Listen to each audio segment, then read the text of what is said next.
اب جناب یہ جو سپر سونک میزائل تھا یہ بغیر وارہیڈ کے آیا، 3 منٹ تک یہ یہاں پر موجود رہا، تو یہ ان کاروائیوں سے کیسے روکا جا سکتا ہے بھارت کو؟ ایک سپر سونک آبجیکٹ تھا جس کے ساتھ پروبیبلی یہ کہا جا رہا تھا یہ سپر سونک میزائل ہے، اور یہ انڈیا سے لانچ ہوا، پاکستان کا انٹرنیشنل بارڈر کراس کیا اور پاکستانی ٹیریٹری کے اندر 3 منٹ کا ٹائم ہے جس میں یہ یہاں پر پرواز کرتا رہا۔ چنو میں وہ جو ایک میزائل گرا ہے، پروجیکٹائل جسے وہ کہہ رہے ہیں، D G I S P R نے پریس کانفرنس کر کے ہمیں بتا تو دیا ہے کہ ایک آبجیکٹ آیا تھا، وہ مسل تھا، انہوں نے اس کو بڑا ڈاؤن پلے کرنے کی کوشش کی ہے، لیکن میں حقیقی معنی میں آپ کو بتاؤں کہ میں اب تھوڑا گھبرا گیا ہوں۔ اور 260 کلومیٹر اندر تک سفر کیا، پاکستان کی حدود میں 260 کلومیٹرز آئی ہے اور بہت زیادہ ملک کے لیے خطرناک ہے۔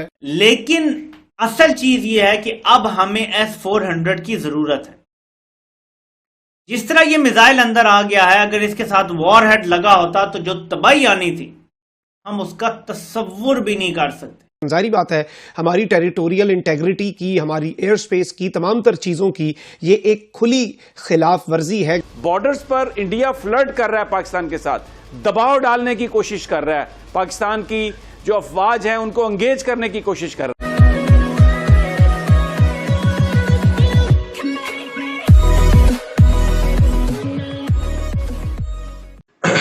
نمسکار دوستو، اب 2004 سے 2014 مطلب کہ کانگریس شاست جو 10 سال تھے جہاں پر کیندر میں کانگریس کی سرکار تھی، حالانکہ یو پی اے کی سرکار تھی اور لیکن اس میں میجر پارٹی کانگریس تھی، تو اور کانگریس کی طرف سے منموہن سنگھ پردھان منتری تھے، تو کانگریس کی سرکار اس کو کہیں گے اس میں اتنا ایکسائٹمنٹ نہیں تھا، اتنا کیا مطلب 2-5% بھی ایکسائٹمنٹ نہیں تھا جب سے مودی سرکار آئی ہے، مطلب اس کو کمپیئر کرو آپ 2014 سے اب تک کا جو سمے ہے بہت ایکسائٹمنٹ والا سمے گیا ہے۔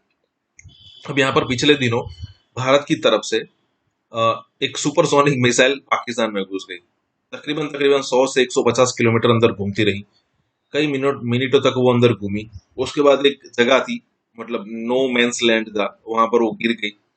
حالانکہ آس پاس والے لوگ جو جتنے بھی گھر نزدیک تھے وہ ہلے تھوڑے۔ اس کے بعد اسٹیٹمنٹ یہ آیا کہ بھائی پاکستان کا ایک جو ٹرین کرنے والا ایک جہاز تھا وہ گر گیا ہے، ایئر کرافٹ۔ لیکن اس کے بعد ایک اور اسٹیٹمنٹ آیا، لیکن تیسرے اسٹیٹمنٹ میں پتا چلا کہ نہیں، یہ تو میزائل تھی اور انڈیا کی طرف سے آئی ہے۔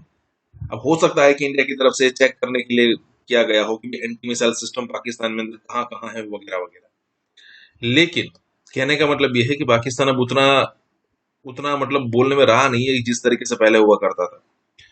کوئی بھی مطلب اتنا اسٹیٹمنٹ آیا ہی نہیں پاکستان کی طرف سے کہ آپ نے یہ کیسے کر دیا۔ انڈیا کی طرف سے اسٹیٹمنٹ آیا کہ یہ ہو گیا ہے، پاکستان کی طرف سے بھی اس کو اٹھایا گیا، لیکن سب کچھ شانت ہو گیا ترنت۔ اسی کے ساتھ ہی ویڈیو شروع کرتے ہیں۔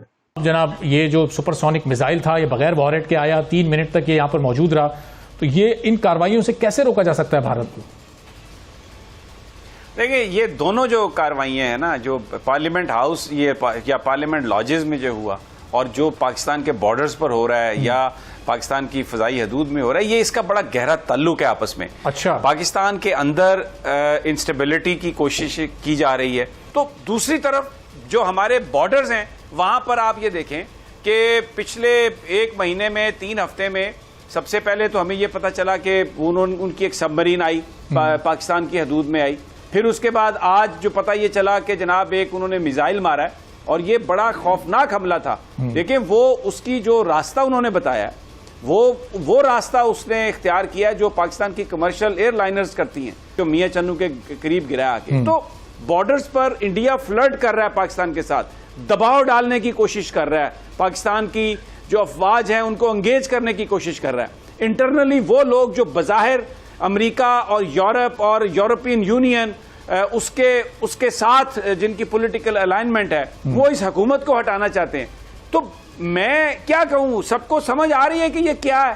اب تو آج تو بالکل بلی نہیں بلا تھیلے سے باہر نکل آیا، جو کچھ ہوا ہے اس کا آپس میں یہ بالکل جڑا ہوا ہے۔ ناظرین کرام، اس وقت پاکستان کی فوج کی جانب سے ایک انتہائی اہم اور تہلکہ خیز پریس کانفرنس کی گئی ہے، اور اس پریس کانفرنس کے اندر بھارت کی جانب سے کل رات میاں چنو میں ایک سپر سونک میزائل کے داخل ہونے اور پھر اس کے گرنے کے حوالے سے بڑی اہم اور تہلکہ خیز ڈیٹیلز پاکستان کی فوج کی جانب سے بھی دی گئی ہیں۔ D G I S P R major general Babar Iftikhar نے ایک انتہائی اہم ترین پریس کانفرنس کی، جس کے اندر جنرل بابر افتخار نے بھی بات کی اور ان کے بعد ایئر فورس کی طرف سے سینئر آفیشلز نے بریفنگ دی اور اپنی جو پریزنٹیشن ہے اور ٹیکنیکل پوائنٹس ہیں وہ بھی بتائے۔ ناظرین اکرام، رات گئے ایک واقعہ ہوتا ہے اور سوشل میڈیا کے اوپر اس کی بڑی بازگشت ہوئی اور شروع میں ایک خبر آئی کہ میاں چنو کے قریب خانیوال کے اندر پاکستان کا جو علاقہ ہے وہاں پر ایک کوئی پاکستانی آرمی کا کوئی ٹریننگ والا ایئر کرافٹ جو ہے وہ کریش ہو گیا۔ شروع میں یہ ڈیٹیلز آئیں اور اس کے حوالے سے آفیشل تو کوئی بیان نہیں آیا تھا، لیکن اس کے بعد جب لوگ وہاں پر پہنچے، آگ بجھائی گئی تو یہ کہا گیا کہ آرمی ایویشن کا ایک ڈرون گرا ہے۔ اس کے ساتھ ہی ساتھ ایئر فورس سے جب ہم نے رابطہ کیا رات گئے تو ان کی طرف سے ہمیں یہ کنفرم کیا گیا کہ پاکستان ایئر فورس کا نہ کوئی طیارہ نہ کوئی ڈرون یہاں پر گرا ہے، تو یہ تھا کہ شاید آرمی کی جو ایویشن کا ڈپارٹمنٹ ہے اس کا کوئی ڈرون ہوگا، کوئی ٹریننگ کے لیے ہوگا، کوئی اس طرح کے معاملات ہوں گے۔ تو یہ تمام تر وہ چیزیں ہیں جو کل رات تک بازگشت کرتی رہیں۔ اس کے حوالے سے پاکستان کی فوج کا کوئی آفیشیل موقف ابھی تک نہیں آیا تھا اور پھر اس کے اوپر ہماری یہی اطلاعات ہے کہ تمام تر ایسپیکٹ سے اس کا جائزہ لیا گیا، ٹیکنیکل ایسپیکٹ سے اور ہر چیز سے۔ ناظرین اکرام، 27 فروری 2019 ابھی ہمیں نہیں بھولا اور شاید بھارت کو بھی نہیں بھولا ہوگا جب انہوں نے بالا کوٹ کے اندر ایک سرجیکل سٹرائک کرنے کی کوشش کی۔ اب پاکستان کی ٹائمنگ بھی دیکھ لیں، پاکستان کے اندر ایک سیاسی عدم استحکام ہے۔ پاکستان کے وزیر اعظم کے خلاف تحریک عدم اعتماد آ چکی ہے۔ 8 مارچ کو وہ آئی اور 9 اور 10 مارچ کی درمیانی شب بھارت نے یہ کارروائی کر دی، کیونکہ دیکھیں کابینہ کے اجلاس نہیں ہو رہے and this is the time جس کے اندر کوئی بھی پرائم منسٹر ہو وہ ویکسٹ ہوتا ہے۔ اس سب کے اندر اب D G I S P R کی طرف سے جو ڈیٹیل سامنے آئی ہیں ناظرین کرام، انہوں نے کہا ہے کہ فلائنگ آبجیکٹ واز ٹریسڈ، ایک اڑتا ہوا کوئی آبجیکٹ جو کہ ان آئیڈینٹیفائڈ تھا اس وقت تک، it was traced with its flight path starting from Sirsa in India, India کا علاقہ ہے سرسا، وہاں سے، اینڈ کریشنگ ان پاکستانز میاں چنو کے علاقے میں یہ کریش ہوا۔ میجر جنرل بابر افتخار نے کہا کہ پاکستانی حدود میں وہ چیز 3 منٹ اور چند سیکنڈ تک رہی اور 260 کلومیٹر اندر تک سفر کیا۔ پاکستان کی حدود میں 260 کلومیٹرز آئی ہے۔ اڑنے والی چیز ممکنہ طور پر غیر مسلح تھی، ہم اس واقعے پر کسی قسم کی اشتعال انگیزی نہیں کر رہے۔ سخت قسم کے کشیدہ حالات اس وقت نظر آ رہے ہیں اور یہ جو ابھی ریسنٹ ڈیولپمنٹ ہے یہ نیچرل ہے یا ان نیچرل؟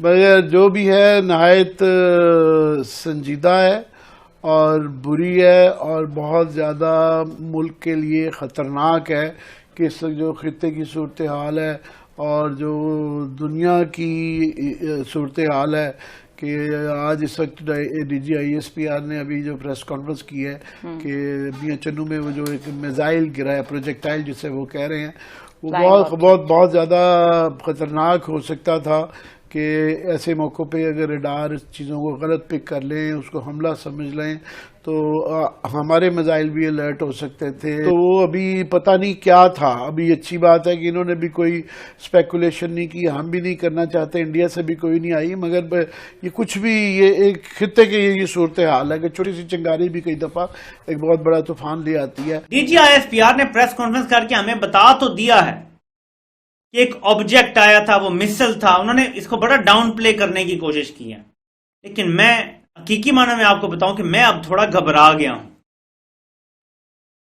جب ایک میزائل لانچ ہوتا ہے اور وہ میزائل ہماری ٹیریٹری میں آتا ہے اور 100 کلومیٹر سے زیادہ اندر آ کے گرتا ہے، 130 یا 140 کلومیٹر اندر آ کے گرتا ہے، ٹوٹل وہ 250 شاید یا 300 کلومیٹر کا فاصلہ طے کرتا ہے، 250 سے کچھ اوپر۔ میں صرف یہ کہنا چاہتا ہوں کہ کیا ہمیں یہ پتا تھا کہ اس میں ایٹمی مواد ہے یا نہیں ہے، اور یہ سب کچھ چند منٹ میں ہو گیا کیونکہ سپر سونک میزائل تھا۔ لیکن اصل چیز یہ ہے کہ اب ہمیں S-400 کی ضرورت ہے۔ جس طرح یہ میزائل اندر آ گیا ہے، اگر اس کے ساتھ وار ہیڈ لگا ہوتا تو جو تباہی آنی تھی ہم اس کا تصور بھی نہیں کر سکتے۔ دیکھیں ہمارے اگر چونکہ آبادی ہندوستان کی زیادہ ہے، آپ کمپیئر کر لیں، ہمارے کہیں اگر یہ 5 افراد ہیں، ان کے وہاں پہ 10-12 افراد ہیں، وہ 10-12 افراد جو ہیں وہ اکٹھے ہیں، متحد ہیں، وہاں نہ کوئی بی جے پی ہے نہ کوئی کانگریس ہے، سارے ہندوستانی ہیں۔ ہم جو ہے 5 ہیں، کوئی پی ٹی آئی ہے، کوئی مسلم لیگ نون ہے، کوئی پیپلز پارٹی ہے، کوئی جو ہے وہ تحریک لبیک ہے، کوئی اور کوئی پارٹی بنی ہوئی ہے مذہبی یا سیاسی جماعت، ہم آپس میں ڈیوائڈ ہیں۔ پاکستان کے پرائم منسٹر کو آج جنرل اسمبلی میں ہونا چاہیے تھا، وہاں جو بائیڈن مل رہا ہے، کوارڈ کی میٹنگ ہو رہی ہے، سب کی میٹنگ ہو رہی ہے، اور ہمارا وزیر خارجہ بیچارہ وہاں اکیلا بیٹھا ہوا ہے۔ آپ دیکھیں، میں نے اس دن بھی کہا تھا کہ یو این جنرل اسمبلی سے ورچوئل اجلاس جو ہے وہ بھی ایک ڈپلومیٹک فیلئر ہے۔ شاہ محمود قریشی آئرلینڈ کے وزیر خارجہ کو مل رہے ہیں، وہاں کویت کا سربراہی اجلاس ہو۔ لگتا ہے کہ پوری دنیا نے نا ہمیں بین کر دیا پاکستان کو۔ مراسی بننا ہمارا کام نہیں ہے، اور یہ کوئی پاکستان پر تنقید نہیں ہے، یہ عمران خان پر جو تنقید ہے یہ ہمارا حق ہے۔ اس ساری صورتحال میں کوارڈ میں جو باتیں ہوں گی وہ پاکستان کے لیے بھی انڈائریکٹ ایک ٹف سچویشن کریٹ کریں گی۔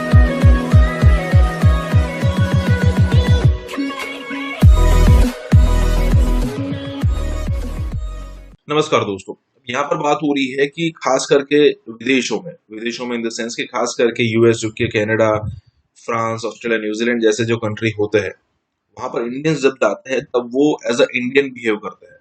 مطلب مان لیجیے کہ 5 لوگ ہیں تو 5 کے 5 لوگ جو ہے وہ ایز اے انڈین بیہیو کریں گے، وہ بیہیو ایسے کریں گے کہ ہم ایک ہیں۔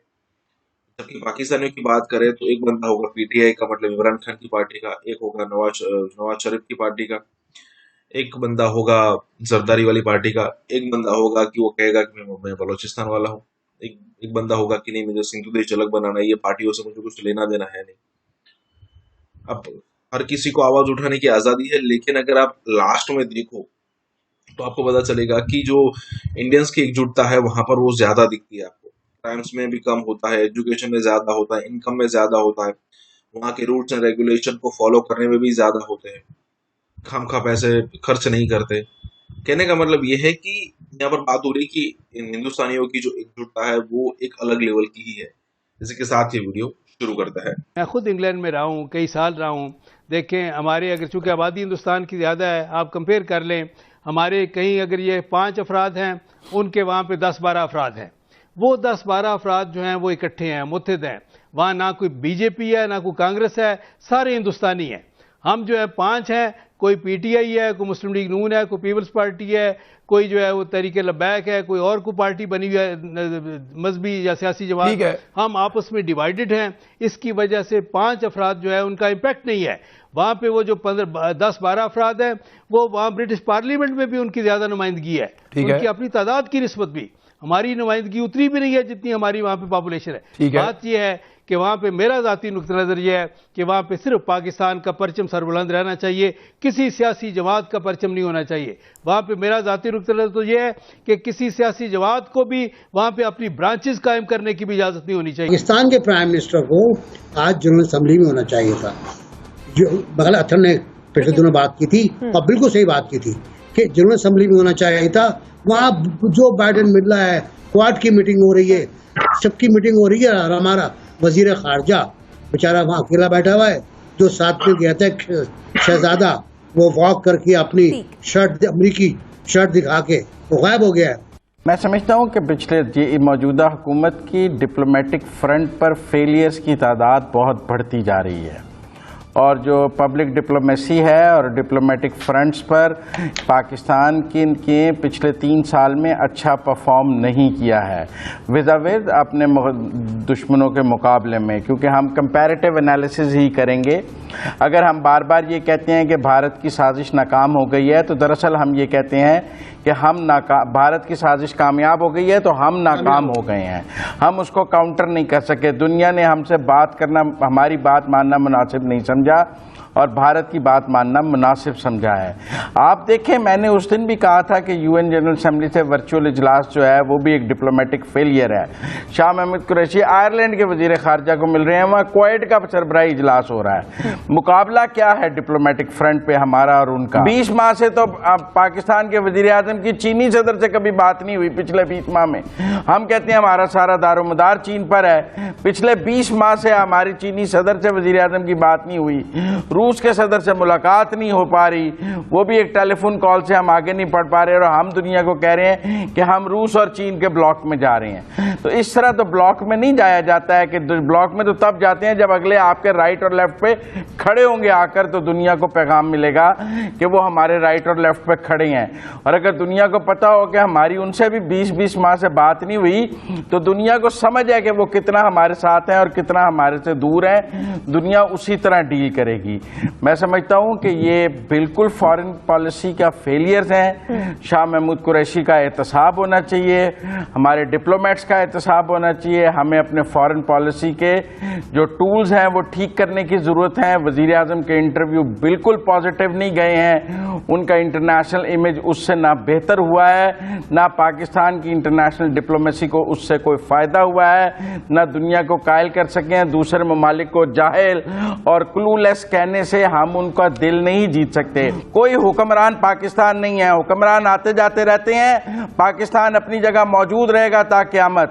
اور دوسری بات یہ ہے کہ حکمرانوں کی غلطیوں پر ان پر تنقید کرنا ہی ہمارا پیشہ ہے. یہی بات ہے, مدح سرائی اور ان کے آگے خواجہ سرا بننا ہمارا کام نہیں ہے. ہمارا کام ہے غلط کو غلط کہنا, ان کی ناکامی اور ان کی جو فیلئرز ہیں اس پر بات کرنا ہمارا کام ہے. مراسی بننا ہمارا کام نہیں ہے. اور یہ کوئی پاکستان پر تنقید نہیں ہے, یہ عمران خان پر جو تنقید ہے یہ ہمارا حق ہے. اس کو پاکستان پر تنقید کہہ کے روکا نہ جائے. ڈیبیٹ کافی ہو گئی, مجھے سیگمنٹ کو وائنڈ اپ بھی کرنا ہے, مجھے سیگمنٹ کو وائنڈ اپ بھی کرنا ہے. سبھی کا ماننا یہ ہے ہمیں ایک موقع اختیار کرنا چاہیے ناظرین. اور ایک تو لگتا ہے کہ پوری دنیا نے نا ہمیں بین کر دیا پاکستان کو, بہت رسوا ہو کے تیرے کوچے سے ہم نکلے. تو یہ تو نیوزی لینڈ کو کہنا چاہیے, لیکن ہم کہہ رہے ہیں کیونکہ وہ ہمیں چھوڑ کے چلے گئے. اس کے بعد انگلینڈ نے بھی کہہ دیا کہ نو ہم نہیں آ رہے. طاہر صاحب میں یہ کہہ رہی ہوں کہ ان کے جتنے بھی یہاں پہ ٹورسٹ بلاگرز ایمبیسیڈرز جو یہاں پہ ہوتے ہیں مختلف کنٹریز کے, وہ ان کی جب بھی ہمیشہ جب بھی ٹویٹ کوئی سوشل میڈیا پہ آتا ہے وہ ہمیشہ پاکستان کی تعریف کرتے ہوئے نظر آتے ہیں. کبھی باہر سے کسی نے یہ نہیں کیا کہ وہ پاکستان کی برائی کر رہے ہوں, لیکن ہمارے منسٹر جو ہیں وہ ان کی برائی کر رہے ہیں, اور پھر ہم نے امداد بھی انہیں سے لینی ہے. اور پھر prime minister Narendra Modi United nation کی جنرل اسمبلی سے بھی خطاب کریں گے. اس سے تو خیر شاید پرائم منسٹر عمران خان بھی ورچوئل خطاب کریں گے, اور اس کے لیے سب سے بڑے ان کے نمائندے شہریار افریدی تو پہنچ ہی چکے ہوئے ہیں. وہ آلریڈی امریکنز کو اپنا پیغام پہنچا رہے ہیں کہ وہ کتنے لائق اور کتنے ذہین و فطین آدمی ہیں آپ کے سامنے ان کا پیغام. سر کہیں ایسے ہی خطاب بھی نہ ہو جائے.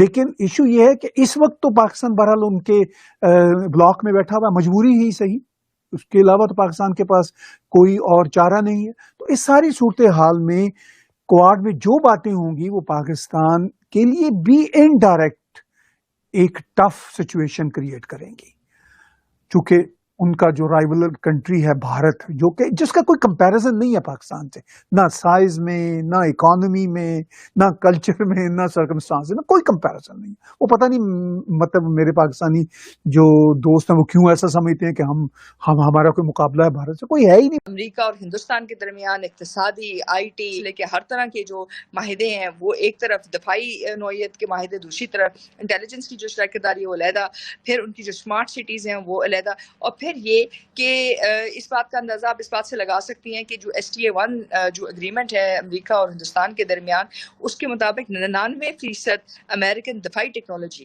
یا سینسیٹیو ٹیکنالوجی, حساس ٹیکنالوجی ہندوستان کو دی جا سکتی ہے بغیر کسی شرط کے.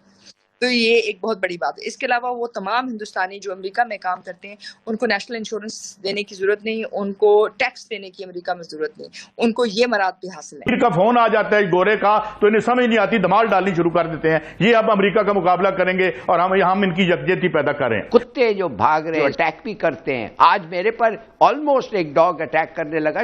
مانے کہ سب سے بدترین شہر ساؤتھ ایشیا میں, پوری دنیا میں.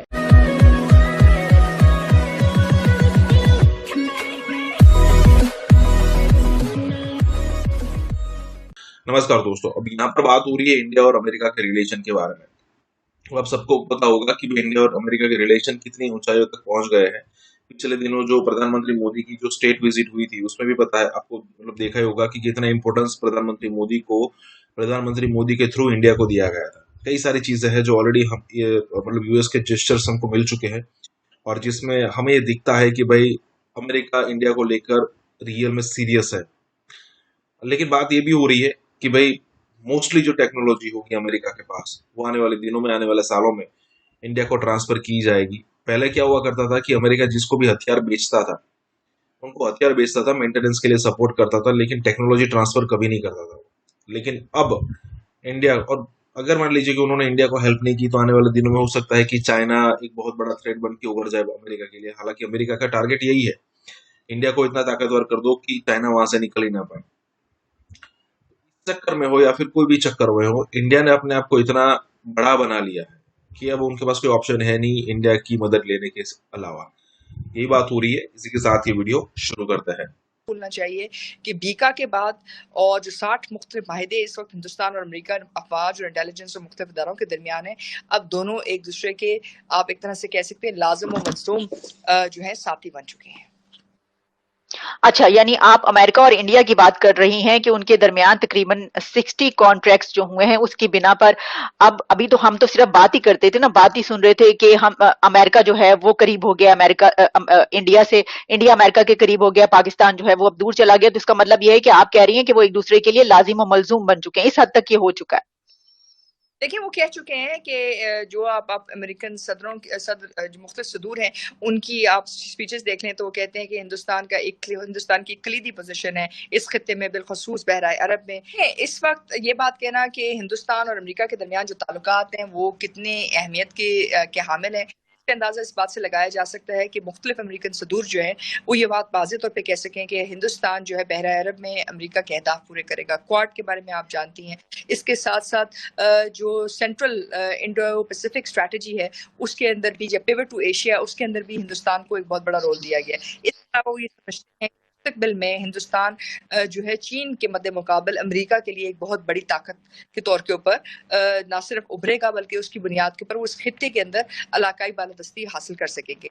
और ये तमाम चीज़ें सिर्फ और सिर्फ सिक्योरिटी पैराडाइम के लिए नहीं है, ये जो इक्तिसादी जंग है अमेरिका और चीन की, ये उस इक्तिसादी जंग के अंदर भी आपके पास दोनों ममालिक की शिरकतदारी नजर आती है, जिसमें उनकी IT इंडस्ट्री, जिसमें उनकी सनत, जिसमें बहुत सारे मुख्तलिफ अदारे ऐसे हैं जहाँ उनके दरमियान ताउन जो है बहुत आगे पहुँच सका है। हम तो 10 साल अफगानिस्तान की जंग लड़ते रहे अमेरिका के लिए, लेकिन अमेरिका और हिंदुस्तान के दरमियान इक्तिसादी, IT, फेसबुक से व्हाट्सएप से लेके हर तरह के जो माहिदे हैं वो एक तरफ, दफाई नौयत के माहिदे दूसरी तरफ, इंटेलिजेंस की जो शराकतदारी वो अलहदा, फिर उनकी जो स्मार्ट सिटीज़ हैं वो अलहदा, और फिर ये कि इस बात का अंदाज़ा आप इस बात से लगा सकती हैं कि जो STA1 जो एग्रीमेंट है अमेरिका और हिंदुस्तान के दरमियान, उसके मुताबिक 99% अमेरिकन दफाई टेक्नोलॉजी या सेंसिटिव टेक्नोलॉजी, हसास टेक्नोलॉजी हिंदुस्तान को दी जा सकती है बगैर किसी शर्त के।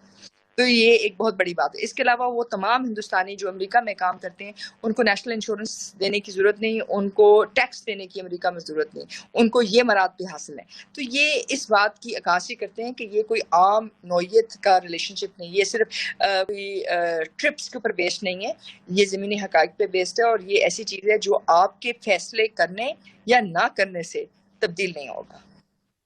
दोस्त, ये भी बताइएगा डॉक्टर मारिया सुल्तान कि अभी तो हम पाकिस्तान और भारत के बीच ये वाली बातचीत चल रही थी कि जो ताल्लुकात हैं वो बहुत बेहतर होने जा रहे हैं, अब कुछ सीज फायर हो गया, LOC पर लंबे अरसे तक अब जंग नहीं होगी, तो वही हम एकदम से अफगानिस्तान की सूरत हाल की वजह से ये हो गया। तो आपको लग रहा है कि अब वो जो सोचा गया था एक दोस्ती की बात और अच्छे ताल्लुकात की बात, कम से कम वो तो अब ख्वाब हो गई बातें, ऐसे ही होगा? आपके खिलाफ एक जंग भी शुरू कर सकता है, और ये तमाम खतरात हैं जिनको आपको वाज़ेह करना होगा। अब ऐसी सूरत हाल में तो चीजें नहीं, लेकिन ताल्लुकात अच्छे होने की तो बातचीत की गई थी ना कि जी अब LOC पे सीज फायर और जंग नहीं होगी, तिजारत शुरू होगी, ये तो बातें की गई थी। तिजारत की बात नहीं की गई थी, लेकिन उसके मुख्तलिफ शोशे जरूर आए थे, एक ऑप्शन जरूर आई थी। वो सिर्फ इसलिए कि वो गर्म पानियों तक रूस ने आना था। अब आप स्नान फरमाइए उस गर्म पानी में जो आपने बचा लिया है। पहली बात तो ये। दूसरी बात ये है कि इस वक्त अगर आप देखें, दुनिया देखें, तो अगर जो मैशत दुनिया की देखें तो वो कह रहे हैं कि स्लो मोशन जो है वो ट्रेन रैक हो रहा है दुनिया में।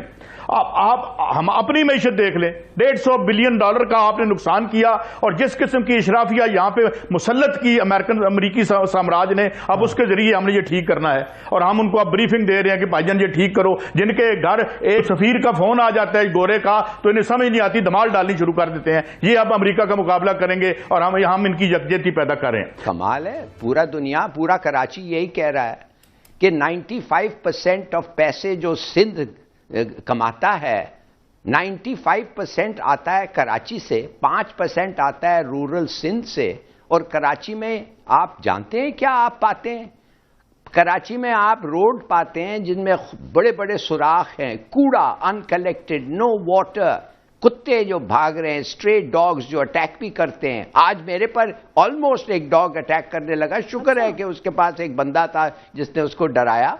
जो बेचारे गरीब लोग जो होते हैं कराची में, आप एक मिनट के लिए निकल नहीं सकते हैं, एक ट्रैफिक लाइट पे नहीं रुक सकते हैं कि आपके पास कोई आके बेचारा आके पैसे ना मांगे। क्या पुलिसिंग है, क्या इंसाफ सिस्टम है? माने कि सबसे बदतरीन शहर साउथ एशिया में, पूरी दुनिया में, और हम कह रहे हैं कि लोग जो बात कर रहे हैं कराची के बारे में वो गलत है। क्या बात है भाई? Are you blind? समझ नहीं सकते हैं? खुदा के लिए मैं नहीं कहता अगर हर पैसा कराची से ही मिल रहा है, मैं नहीं कहता सब कराची पे खर्च हो, लरखाना पे भी खर्च हो, नवाब शाह पे भी खर्च हो, खैरपुर पे भी खर्च हो, मगर अपने जेबों में मत डालो ना। 13 साल हो गए, 10 बसेस नहीं आए, 10 बसेस नहीं दिया है इन्होंने 13 साल। माय गॉड, 1100 अरब, खुदा जाने कितने पैसे वो आए हैं। वो where is it been spent? किधर है वो पैसे? किसने लिया है? नौकरियों पे आपको पता क्या हो रहा है? कराची से लोग बाहर रहते हैं, रूरल सिंध में रहते हैं, 2 बच्चे को कहते हैं डोमिसाइल कराची में। डोमिसाइल जब कराची में आपको मिल जाता है, आराम से आपको उनको कराची में नौकरी मिल जाता है। इस रिपोर्ट की पे डिस्कशन के लिए भारत के वज़ीर ख़ारजा ख़ास तौर पे न्यूयॉर्क पहुंचे हुए थे और उन्होंने ही इस इजलास की सदारत की। अफसोस इस बात पे होता है कि जो भारत के वज़ीर ख़ारजा हैं जयशंकर साहब, उन्होंने मौका हाथ से नहीं जाने दिया कि पाकिस्तान को तनकीद का निशाना बनाएं। जयशंकर जो भारतीय वज़ीर ख़ारजा हैं, उन्होंने सलामती कौंसिल के अंदर इल्ज़ामात पाकिस्तान पे जानबूझकर लगाए। उन्होंने लश्कर तैयबा और जैश ए मोहम्मद का नाम लेते हुए कहा कि ये गिरोह पाबंदी के बावजूद काम जारी रखे हुए हैं, इनके हाथों पर खून से लिखा हुआ है। फिर इन्होंने जिक्र किया पठानकोट का, मुंबई अटैक का और पुलवामा का। पाकिस्तान को धमकिए देख रहे हैं हम, तुम क्या करोगे? और वो आर्टिकल निकल रहा है कि Pakistan is not, Afghanistan is not the problem, Pakistan is the problem.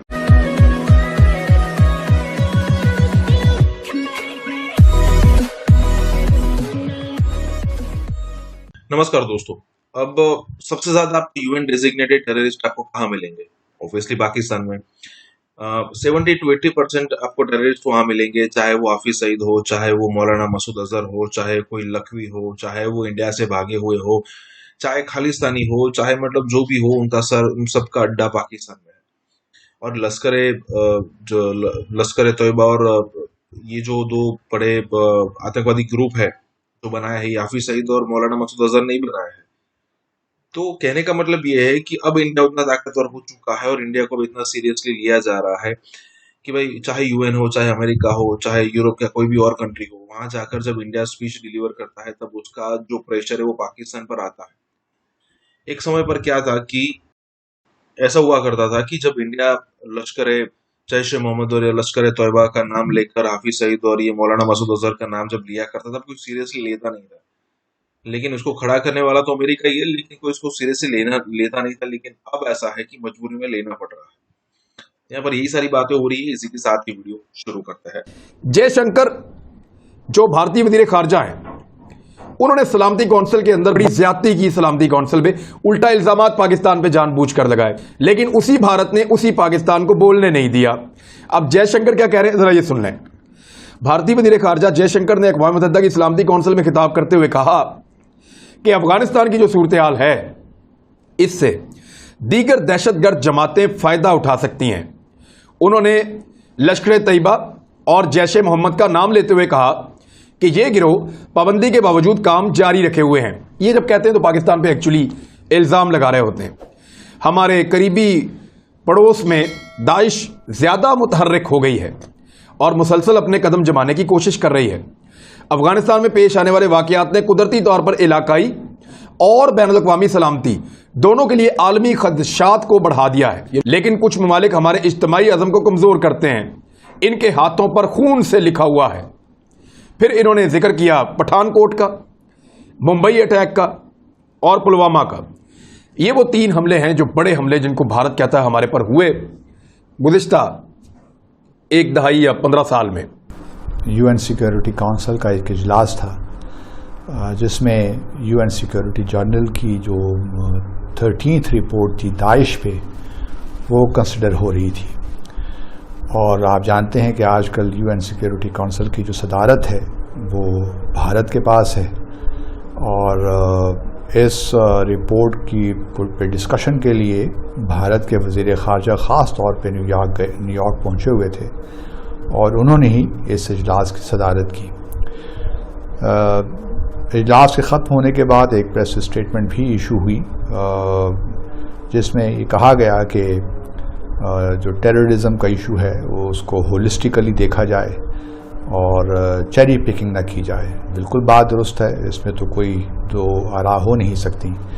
پھر اس کے بعد یہ بھی کہا گیا کہ داعش کا جو انفلوئنس ہے یا جو اس کی پہنچ ہے افریقہ میں بہت بڑھ گئی ہے، تو اس کے لیے کچھ ایسے اقدامات کرنے چاہیے کہ داعش کے جو پھیلاؤ ہے اس کا افریقہ میں اس کو ختم ہونا چاہیے.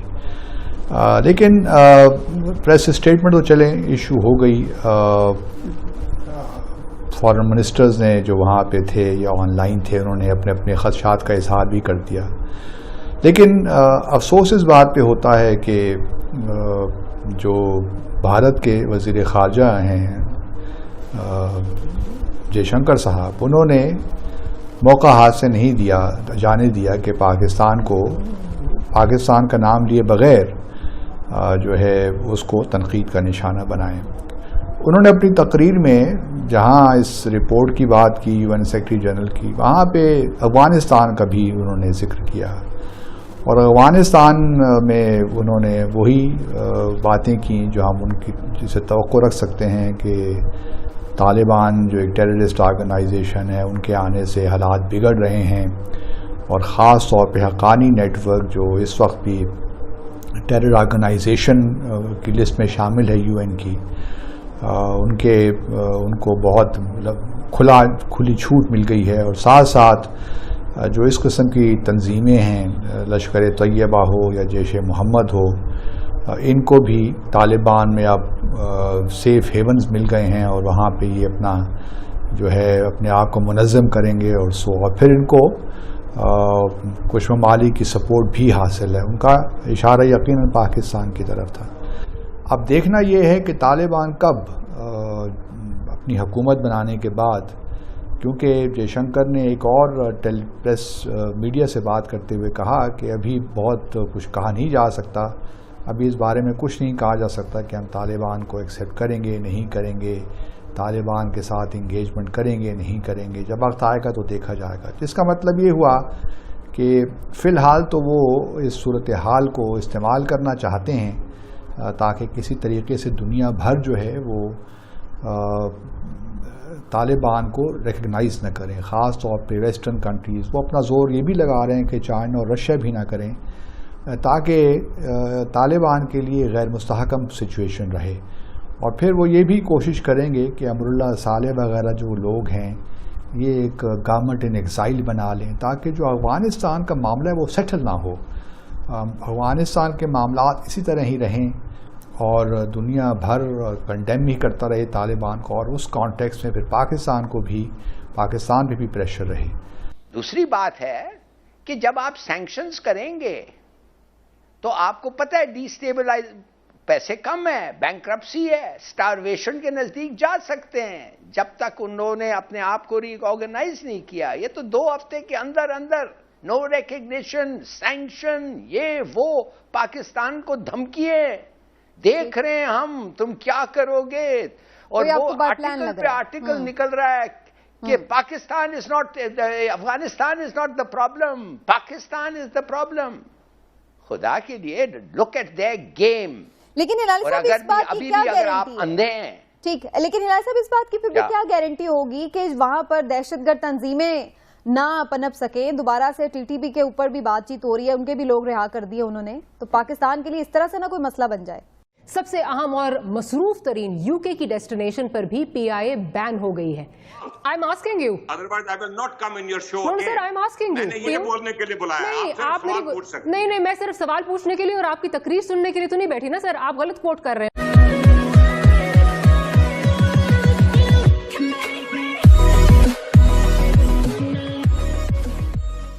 नमस्कार दोस्तों, अब यहाँ पर पाकिस्तानी विमानों को यूके के अंदर उन पर पाबंदी लगा दी गई है.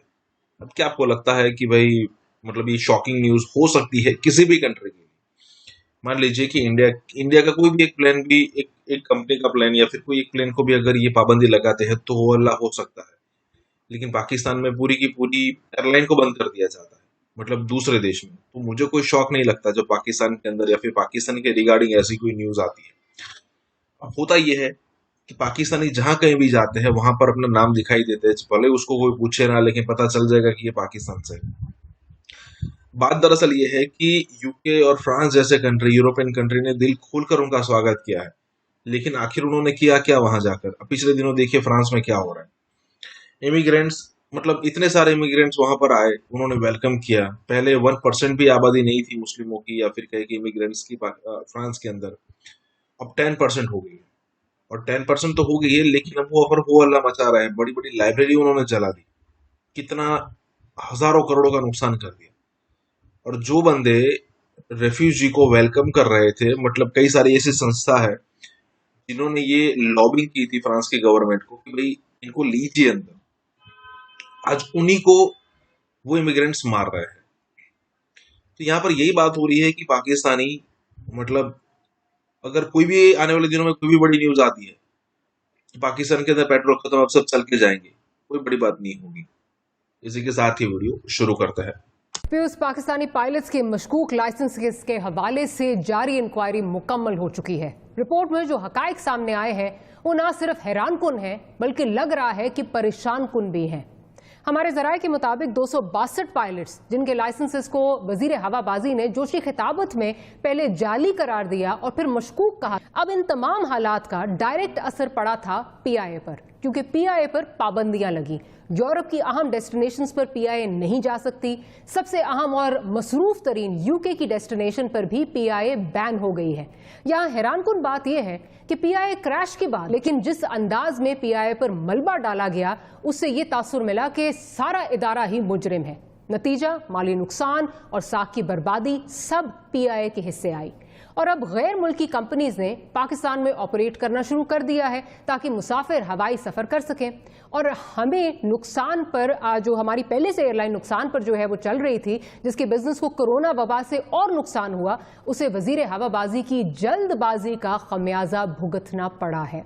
यहाँ एक डिस्क्लेमर जरूर देना जरूरी है कि एक भी जाली पायलट नहीं होना चाहिए. क्रेडेंशियल्स अप टू डेट और आलमी मयार के मुताबिक होने चाहिए. लेकिन मसला सिर्फ ये है कि गंदी मछलियों को निकालने का जो तरीका अपनाया गया, क्या उसके असरात को मद्देनजर रखा गया था? अहम सवाल है कि जाली लाइसेंसेस जो हैं वो निकले हैं. अब रिपोर्ट जो है वो एविएशन डिवीजन ने, एविएशन मिनिस्ट्री में कहा जा रहा है कि डिलिबरेटली जो है वो उसको नहीं रिलीज किया जा रहा क्योंकि उनको सुबकी हो रही है. पहले तो जिस तरह ये किया गया वो बिल्कुल गलत था. कोई ये नहीं कह रहा कि इनको सजा नहीं देनी चाहिए, लेकिन जिस तरह आके वजीर साहब ने फ्लोर ऑफ द हाउस पे आके किया, फिर उसके बाद एआसा ने इसी को कोट करके, वजीर साहब को कोट करके उन्होंने बार बार कहा कि जी हमें ये लाइसेंसेस मशकूक है. और कितनी पाकिस्तान की जागन साई हुई, पीआईए ने कितना ज्यादा सफर किया. उसके बाद अब ये बुरी तरह से जो ये क्लेम्स थे, जो ये रिपोर्ट वजीर साहब लेके आए थे, ये बुरी तरह से बाउंस की है. क्या आप इसको क्रिमिनल नेग्लिजेंस कहेंगे और क्या वजीर साहब को रिजाइन करना चाहिए इस पे? कि एयरलाइन को कम नुकसान पहुंचे, लेकिन एयरलाइन को नुकसान ज्यादा ये पहुंचेगा कि उसके पायलट्स क्वालिफाइड नहीं हैं, कि वजीर ने सही तरीकाकार नहीं अपनाया. दूसरा, आप इधर ये सारा कुछ मलबा अब पीआईए की जो खामियां हैं वो इस एक वजीर की प्रेजेंटेशन में न डाल दें. हमें बहुत पहले का पता है कि पीआईए जो है उसमें क्या क्या मसाइल हैं और मुख्तलिफ पार्टियों की हुकूमतें गुजर चुकी हैं जो उन मसाइल को हल किसी सूरत में नहीं कर सकी। जी सर, इसमें दो चीज़ें जो है वो मिक्स हो रही हैं। तो जो आपने एयरलाइन पॉलिसी की बात की, मैं उसकी बात नहीं कर रही थी। मैं बात कर रही हूँ कि हमारी एयरलाइन बैन हो गई और आगे से उन डेस्टिनेशंस पे आगे यूरोप में ले जाने के लिए। जी सर गुजारिश सुने, सर गुजारिश सुन लीजिए ना सर, आप गुजारिश सुन लीजिए। अब मेरी बात सुनने बैठी हैं कि अपनी सुनाने बैठी हैं? जी सर, अगर आप गलत कोट कर रही हैं, अगर आप गलत कोट कर रहे हैं तो मेरा फर्ज है आपको बताना। आप गलत बोल रही हैं सर, मैंने कहा आप गलत कोट कर रहे हैं। बात की एयरलाइंस अब आनी शुरू हो गई हैं, मैं इसलिए कह रहा हूं कि वो पॉलिसी 1990 की है। अच्छा सर, अब जरा अगर आप सुन लीजिए थोड़ा सा हमारे साथ प्लीज हौसला रखें। मैंने ये कहा है नहीं, आप मतलब आप दूसरे की बात सुनते नहीं, अपनी सुनाती रहती हैं। नहीं हमारे साहब हमारे साहब आप मिस कोट कर रहे हैं। आप निकलवा के दोबारा देख लीजिए, आप मिस कोट कर रहे हैं। I will not go into that sir, मैं ये बात नहीं कर रही। आप जो बात सुन, अगर आप सुन रहे तो मैं इजाजत दे तो मैं बोल लूं सर, मैं बोल लूं। हमायूं साहब मैं बोल लूं, हमायूं साहब मैं बोल लूं, हमायूं साहब मैं बोल लूं। आपको दोबारा निकलवा के उसकी क्लिप दिखवा देती हूँ। बोलने के लिए बुलाया, नहीं आप मेरी नहीं, मैं सिर्फ सवाल पूछने के लिए और आपकी तकरीर सुनने के लिए तो नहीं बैठी ना सर। आप गलत कोट कर रहे हैं मुझे, आप गलत कोट कर रहे हैं। तकरीर नहीं सुननी तो मुझे इजाजत दी। सर आप कोट गलत कर रहे हैं मुझे, आप गलत कोट कर रहे हैं। आपके पास अगर इसका जवाब नहीं है, हमायूं साहब इस वक्त वर्जिन एटलांटिक और ब्रिटिश एयरवेज की बात हो रही है, जो आगे से हमारे पैसेंजर्स लेके जाएंगे। ओहो, जो हमारे पैसेंजर वो जब ओहो सर, कोई नहीं कह रहा कि ये एयरलाइंस ना आए। हम ये बात कर रहे हैं कि जहां हमारी एयरलाइंस को बैन करके ये आगे से पैसेंजर्स लेके जाएंगे, क्योंकि PI बैन हुई है, हम उस पर बात कर रहे हैं। आप सुन तो ले सर, ये बैन इसलिए हुई है कि उसके पायलट्स के पास लाइसेंस। जी सर ठीक है। आपको इसका मतलब कि आप समझते हैं कि ये तरीकाकार बिल्कुल ठीक था। रिपोर्ट बाउंस की है 180 में से 180 में से 262 में से 180 की जो है वो लाइसेंसेस लेजिटिमेट है, क्रेडिबल है। इसमें कोई आपको समझता, आप नहीं समझते कि क्रिमिनल नेग्लिजेंस है? Don't put words in my mouth. I'm asking you. Otherwise, I will not come in your show No, again. sir, I'm asking you. मैंने ये कहा है कि तरीकाकार गलत था। तो आप फिर ये पिछली हुकूमतों पे डाल रहे हैं। मैं ये कह रही हूँ कि अगर बाउंस की है, चले ठीक है, हमारी हुकूमत का गलत था। जी ठीक है सर, चले ठीक है। 30 बिलियन जैसे ही ये बैन आया तो 30 बिलियन का जो है वो लॉस हुआ पाकिस्तान इंटरनेशनल एयरलाइन को। उसके बाद मजीद जो है वो लॉसेस जो है वो होता रहा। उसके बाद ये रिपोर्ट बुरी तरह बाउंस कर गई है। क्या ये क्रिमिनल नेग्लिजेंस है? और क्या आप फ्लोर ऑफ द हाउस पे, क्योंकि झूठ बोला है वजीर साहब ने, इसमें गलत बयानी की है, आप कोई प्रिविलेज मोशन लाना चाह रहे हैं या लाएंगे? जी बहुत शुक्रिया मारिया। देखिए, इसी किस्म की नाअहली, गैर जिम्मेदारी और अफसोसनाक वाक़यात और मामलात के ऊपर ही तमाम अपोजिशन जो है कल वो APC बुला रही है, क्योंकि इस हुकूमत की नाअहली और गैर जिम्मेदाराना हरकतें सिर्फ इस PIA डिबैकल के ऊपर नजर नहीं आती हैं। आप कोई भी महकमा उठा के देख लें, आप कोई भी शोबा उठा के देख लें, आप खारजा पॉलिसी उठा के देख लें, आप माशी पॉलिसी उठा के देख लें, हर जगह आपको इनका एक फेलियर नजर आएगा। इनकॉम्पिटेंस और फिर हट धर्मी और फिर एक अना का मसला। और यही वजह है कि अपोजिशन मजबूर हो गई है और एक 1 पॉइंट एजेंडा के ऊपर मुत्तफिक होके कल एक लाएमल तय करने जा रही EBC में कि आखिर इनका करना क्या है। देखिए, बात यह है, अगर वजीर आजम साहब को चलें अब ये ख्याल आ गया कि जी इस तरीके से नहीं, इस तरीके से इस मामले को डील करना चाहिए था और इस तरीके से floor of the house public के सामने, मीडिया के सामने ये बात नहीं करनी चाहिए थी, बिकॉज एक बहुत सेंसिटिव मामला। सेंसिटिव क्यों था मारिया? क्योंकि आपकी एक नेशनल एयरलाइन की बात यहाँ पर हो रही है। आपके पायलट्स बाहर की एयरलाइंस भी जो हैं वहां भी काम कर रहे हैं, they are flying those airlines also. और आपका अगर देखें, अगर मैं सुनूंगी कि जी PIA के ना जाली लाइसेंस वाले पायलट है, तो मैं तो बोलूंगी भाई मैंने PIA में ट्रैवल नहीं करना दूसरी जगह। तो ना सिर्फ आपके मुल्क की जगहजाई होगी, इदारे की तो हुई, लेकिन जो आप कौमी खजाने को जो नुकसान पहुंचेगा इस बात का, और जो हुआ आपने देखा। और अब मजे की बात ये है, और मजे की क्या अफसोसनाक बात ये है कि ये इंटरेस्टेड नहीं, जो इनके पास 2 महीने अपील का टाइम था, इन्होंने अपील ही नहीं की। तो साथ में उन्होंने कहा जनाब कि बाकी पूरी दुनिया में अलाउड है, उनको वर्क परमिट भी देंगे, सब कुछ करेंगे, पाकिस्तानी जो है आप नहीं आ सकते उसमें। इतना बड़ा वाक़या है, पाकिस्तानी तंग हो रहे हैं, बहुत सारे पाकिस्तानियों को वहां पे तंग किया गया, उनकी खबरें आ रही हैं कि इनको एहसास है हुकूमत पाकिस्तान को कि इसका कितना बड़ा नुकसान होने वाला है आपको।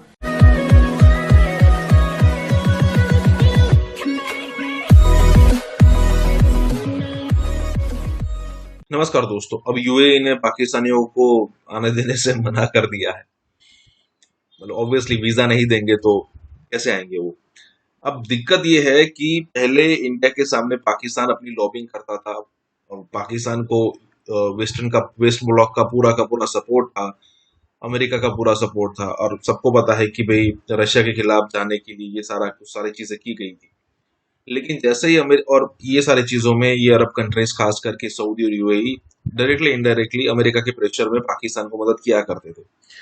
लेकिन अब क्या है कि अमेरिका को पाकिस्तान की उस हिसाब से जरूरत रही नहीं, और जब जरूरत रही नहीं है तब वो अमेरिका सऊदी और यूएई को प्रेशर करेगा नहीं। अब प्रेशर करेगा नहीं तो फिर अब मेरिट्स पे बात आ जाएगी।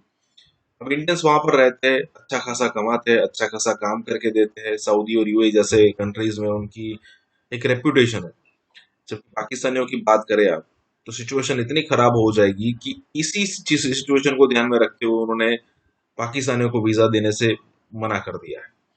इसी के साथ ही वीडियो शुरू करते हैं। और साथ में बड़ी डेवलपमेंट ये थी कि यूएई ने उन्होंने पाकिस्तानियों को बिल्कुल टोटल साइड पे कर दिया कि भाई साहब, वो जो होता है ना अगले दौर में होती थी वो इंडियंस एंड फला not allowed in the club, जो अंग्रेजों के दौर में था। तो साथ में उन्होंने कहा जनाब कि बाकी पूरी दुनिया हमें अलाउड है, उनको वर्क परमिट भी देंगे, सब कुछ करेंगे। पाकिस्तानी जो हैं उसमें ये पाकिस्तानी है, टर्किश हैं, यमनीज हैं, दीगर 2-4 लोग जो है ना, आप नहीं आ सकते उसमें। इन लोगों को कोई भी इस बात के पिछले एक हफ्ते से मुसलसल, मैं उनको अनवर बेग साहब जो है वो मुसलसल वो इन मामलात पे सहाफियों को अपडेट करते रहते हैं। 6 फोन कॉल वो मुझे कर चुके हैं, 5-6 उन्होंने अरशद को की होंगी।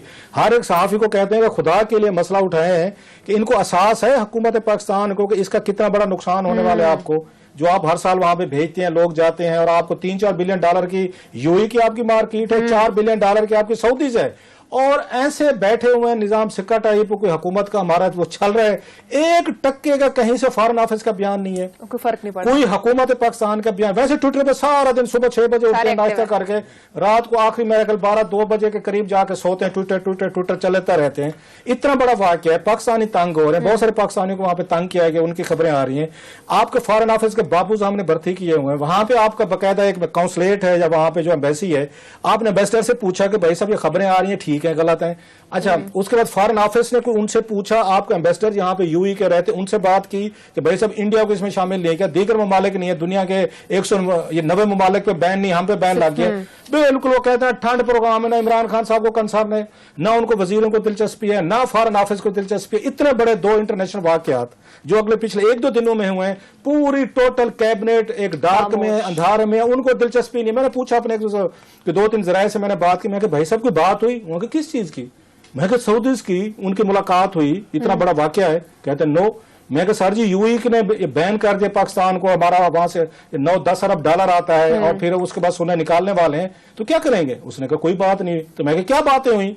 वहां फिर बातें क्या हुई जरा सुने सर जी। मतलब इससे ज्यादा क्या बात हो सकती है कि जिस मुल्क के वजीर आजम को उनकी 60 की कैबिनेट को दिलचस्पी नहीं है, फॉरेन ऑफिस को दिलचस्पी नहीं है, 22 करोड़ लोगों को नहीं है, 1-1 टक्का हम भीख मांगते हैं दुनिया में डॉलर से, जहां से डॉलर आ रहे हैं और उनके साथ तल्लुकात आपके खराब हो चुके हैं, उसका कोई अल्टरनेट नहीं है आपके पास। अब तक तो आपको टेलीफोन करना चाहिए था, यूएई से बात करनी चाहिए थी।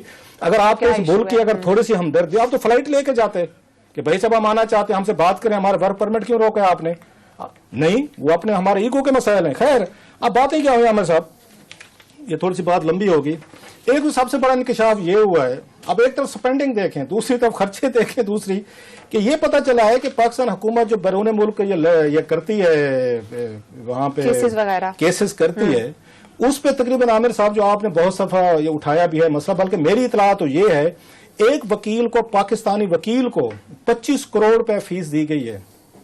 ये भी कोई डाटा अगर सामने आए, कोई क्वेश्चन डाले ना कौमी असम्बली में या सेनेट में या कोई कमेटी या कैबिनेट का कोई वजीर, उन्हें कहें फरोग नसीम साहब को कहा कि अगली दफा हमें ब्रीफिंग देंगे, मेरे जराये कह रहे हैं इस पे किस किस फॉर्म को हमने ये हायर किया, कितने पैसे दिए, कितने वकील थे, हमें इस पे डाटा दें। जरा ये भी कहें कि किस किस वकील को कितने पैसे दिए, ब्रेक डाउन लेके आए, ये जर्नल ना जाए, इनको कहें ब्रेक डाउन दें, इनके पास डाटा पड़ा हुआ सारे का सारा इसके लॉ मिनिस्ट्री के पास। मेरी इतला ये है और बड़ी कंफर्म इतला है कि एक पाकिस्तानी वकील को 25 करोड़ रुपए इन्होंने फीस दी है। 25 करोड़, जरा जहन में रखे कितनी बड़ी फीस ली उन्होंने, और वो केस वो हारे भी हैं खैर से। ये भी बता दूं मैं साथ में। अब अगली बात यह है कि उन्होंने इस पर ब्रीफिंग देनी है। $300 मिलियन के करीब आमिर साहब, जो अगर आप रेट 400 रुपया बन गया, ये तकरीबन आपको 45-50 अरब रुपया लग चुका है अब तक केसेस का। मोस्टली केसेस ये हारे हैं हमारे, ये मोस्टली केसेस जो है यहाँ पे हारे गए। सो अगली दफा ये कैबिनेट को कहा कि हमें इस पर ब्रीफिंग दें कि किस किस लीगल फॉर्म को हमने कैसे हायर किया, उससे क्या हमने उसके बाद आके डॉलर्स दिए। एक तो चीज इसमें ये थी, किन इश्यूज को नजरअंदाज किया गया? बड़े अहम मेरा ख्याल है आज मीटिंग थी और हम ये एक्सपेक्ट कर रहे थे कि कोई 2-4 इश्यूज ऐसे हैं जिस पे कैबिनेट जो है यकीनन वो बाकी एजेंडा भी अहम होता है, लेकिन बाज़ एजेंडे साइड पे रख के वो ये बात करेंगे कि हमें ब्रीफ करें। स्पेशली फॉरेन मिनिस्टर जो है इनके ये जो है अपने कुरैशी साहब हैं, उनके बारे में सुना है शायद कुछ उन्होंने कुछ एंकर से मुलाकातें की हैं। अपना एक ग्रुप, आपको पता है हर एंकर्स का, हर ये वजीर का अपना एक होता है, फेवरेट्स होते हैं, तो उनको उन्होंने बैठ के उनकी जो ये उस पर सऊदीज की मुलाकातें हुई हैं। तो रिपोर्टरली मैं कहीं पे मैं उस पर ट्विटर पे कुछ जर्नलिस्टों का देख रहा था, तो उन्होंने उनको 2-4 को 5-6 को वटेवर जो भी थे बैकग्राउंड ब्रीफिंग दी है कि जनाब हमारा क्या मौक़िफ़ है या जो भी है। अब सवाल ये है कि इतनी बड़ी डेवलपमेंट है कि आपने शॉर्ट नोटिस पे इतवार के दिन ही उसकी खबर ब्रेक हुई और आपने फौरी तौर पर जर्नलिस्टों को तो बुला लिया कि कहीं हमारे ऊपर कोई फायर वर्क ना हो, क्योंकि ये काम होता है ना सहाफियों को मैनेज करना, अच्छा उनके साथ बातचीत करना, उठ के मिलना, सलाम करना, दरवाजे पर छोड़ आना ताकि हमें कुछ ना कहें, ये वजह होती है मोस्टली। बैकग्राउंड ब्रीफिंग भी होगी, कुरैशी साहब ने दे दी। सवाल यह है कि वो 8-10 सहाफी वो जिनको इन्होंने ब्रीफिंग दिया वो अहम है, उनको कंसर्न भी है, सहाफियों को होगी, मैं समझता हूँ फॉरेन ऑफिस को होगी। ये जो हमने फौज, ये जफर मौज वहां पे बिठाई हुई है कैबिनेट में, एक वजीर को भी ये ख्याल नहीं आया कि वो शाह कुरैशी साहब से पूछें सर इतनी बड़ी डेवलपमेंट हो रही है वहां पे हमारे इसमें, जो हमारे पाकिस्तान पे जिसका इम्पैक्ट आना है और डायरेक्ट इम्पैक्ट आएगा इसका। अभी से बहस हमारे यहाँ शुरू हो गई है, तो ये उनको नहीं कहना चाहिए था कैबिनेट को कि जनाब कि आप हमें ब्रीफ करें इस पर, आज ही करें, सारा काम छोड़ें। 2-3 बड़ी मेजर डेवलपमेंट्स हैं, आप उन पे बात करें, जिन पे बात हुई मैं वो भी बताता हूँ कि किन इश्यूज पे बात हुई है। इनसाइड स्टोरी आपके साथ पूरी शेयर करते हैं। कैबिनेट के एक वजीर को भी दिलचस्पी नहीं थी कि वो शाह कुरैशी साहब या फॉरेन ऑफिस पाकिस्तान को for the sake of it के कुरैशी साहब आप अगर 10-12 सहाफियों को बुला के ऑफ द रिकॉर्ड आप ब्रीफिंग दे सके, मेरी कैबिनेट को भी जरा एजुकेट करें कि ये क्या इन्होंने कहना है, हमारी लाइन क्या होनी, लाइन चले ना भी हो, थोड़ा एनालिसिस तो बताए ना। फॉरेन ऑफिस में ना फॉरेन दिलचस्पी है कि हमने इनको एजुकेट करना है, ना अगलों को दिलचस्पी है। इंडिया जो है ओपन करने जा रही है IIT Indian institute of technology open करने जा रही है UAE में। जी हाँ, एक बहुत बड़ी अचीवमेंट है, यानी कि अब जो इंडियन प्रोफेसर हैं वो पढ़ाने जा रहे हैं UAE में, यानी कि अब इंडिया के जो प्रोफेसर हैं या इंडिया का जो एजुकेशन सिस्टम है वो अब प्रमोट और ज़्यादा होने जा रहा है। इंडिया का इन्फ्लुएंस, एजुकेशन का सिस्टम का जो इन्फ्लुएंस है या IIT का जो सिस्टम का इन्फ्लुएंस है वो मज़ीद बढ़ता हुआ नज़र आ रहा है। तालीम करते हैं, यूनिवर्सिटियां बना रहे हैं, इनको ये नहीं पता चपड़गतुओं को कि जाओ जाके अपने प्राइमरी स्कूल देखो। बड़ी अच्छी बात है, वहाँ भी जो यंग यूथ है हमारी, अगर पाकिस्तान से नहीं हम लोग इस चीज़ को अवेल कर सकते हैं तो मोस्ट प्रोबेबली हम वहाँ जाके इस चीज़ को पाकिस्तानी भी अवेल। जो मैं पीटता हूँ ना, प्राइमरी एजुकेशन तुम्हारी कुछ शक्लें हैं यूनिवर्सिटियों वाली, ये फेस्ड आउट प्लान होता है भाई, मरहलावार। तुम्हारी प्राइमरी तुम्हारी तो बुनियाद ही गंदी है, कच्ची ईंटों की बुनियाद है तुम्हारी। आप किधर हैं? आप क्या मतलब दुनिया का मुल्क नहीं है? वैसे तो कहते हैं कि भाई हम न्यूक्लियर पावर है, हम ये है, हम वो है, मतलब फलां है, ढिमका है। जो पॉलिटिशियंस हैं वो इंडिया की किसी चीज़ को मतलब इस तरह मतलब परमिशन नहीं देंगे या इंडिया का इंस्टीट्यूट यहाँ पाकिस्तान में नहीं आएगा। मैम ये देखें कि हमने इंडिया की हर चीज़ अडॉप्ट की हुई है। फॉर एग्जांपल उनका कल्चर, उनका सब कुछ हमने अडॉप्ट किया हुआ है। इवन कि खाना पीना भी आज जो हमने अडॉप्ट किया है वो भी उन्हीं से किया हुआ है।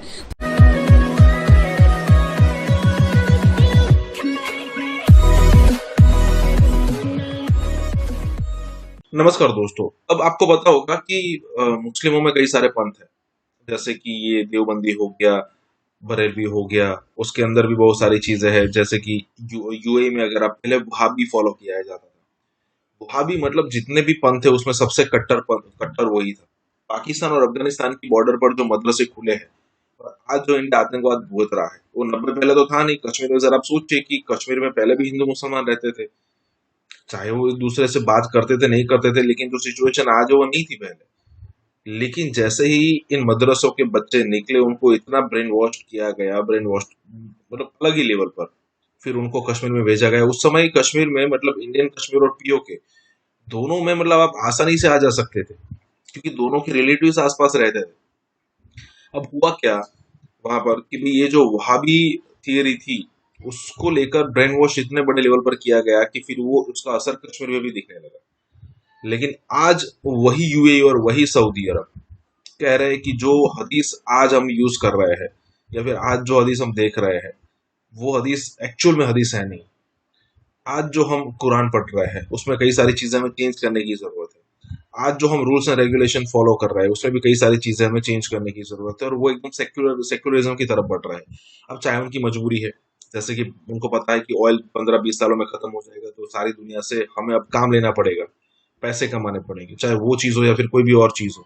सऊदी और यूएई जैसे कंट्रीज में रामायण और महाभारत पढ़ाई जा रही है और यहाँ पर ये जो आप वीडियो देख रहे हैं उसमें ये भी बताया जा रहा है कि यूएई के अंदर आईआईटी खुलने वाली है।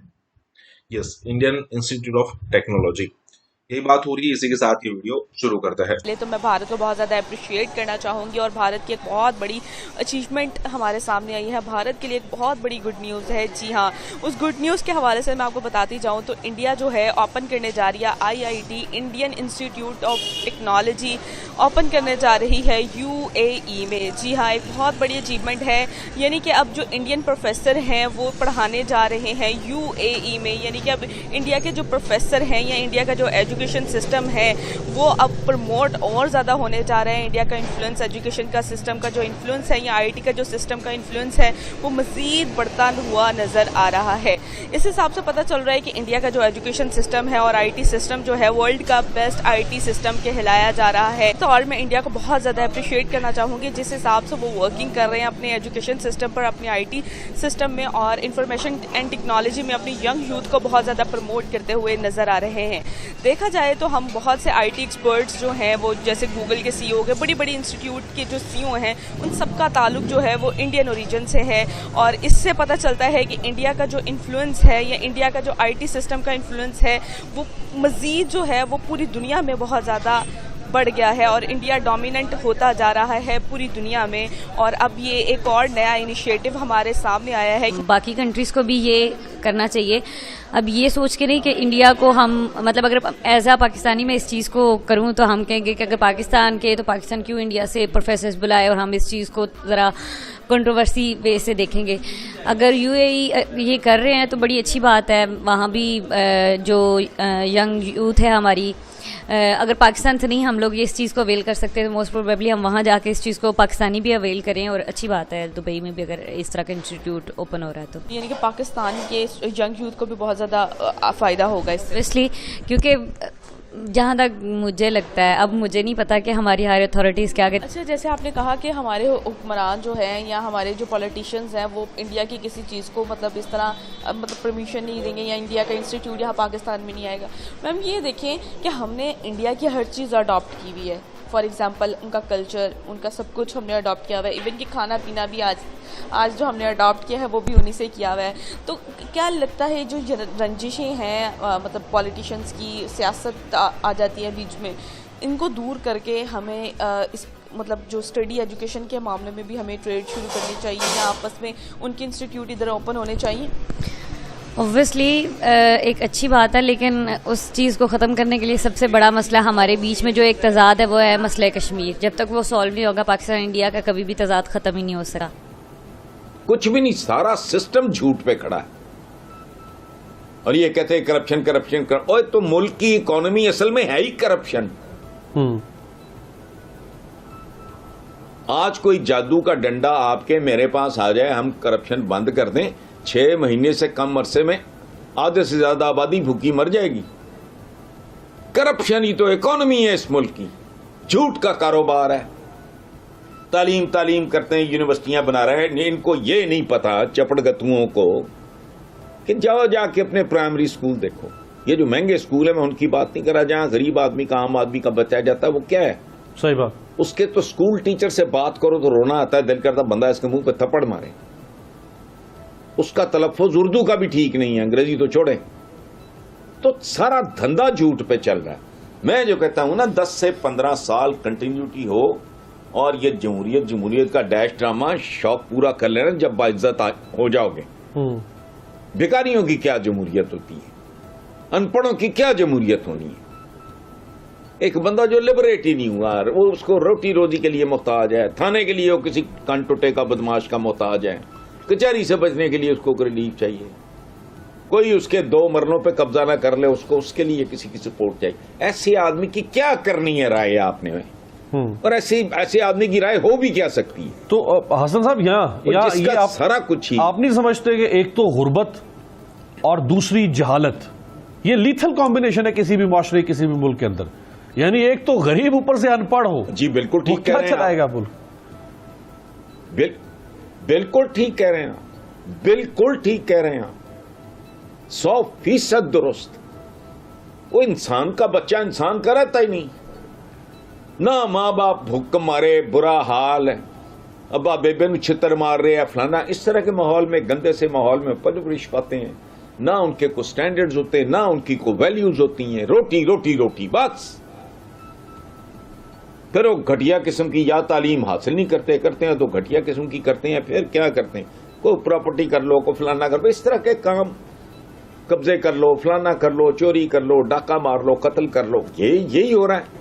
वो जो मैं पीटता हूं ना, ये प्राइमरी एजुकेशन तुम्हारी कुछ शक्लें हैं यूनिवर्सिटियों वाली, ये फेस्ड आउट प्लान होता है भाई, मरहलावार।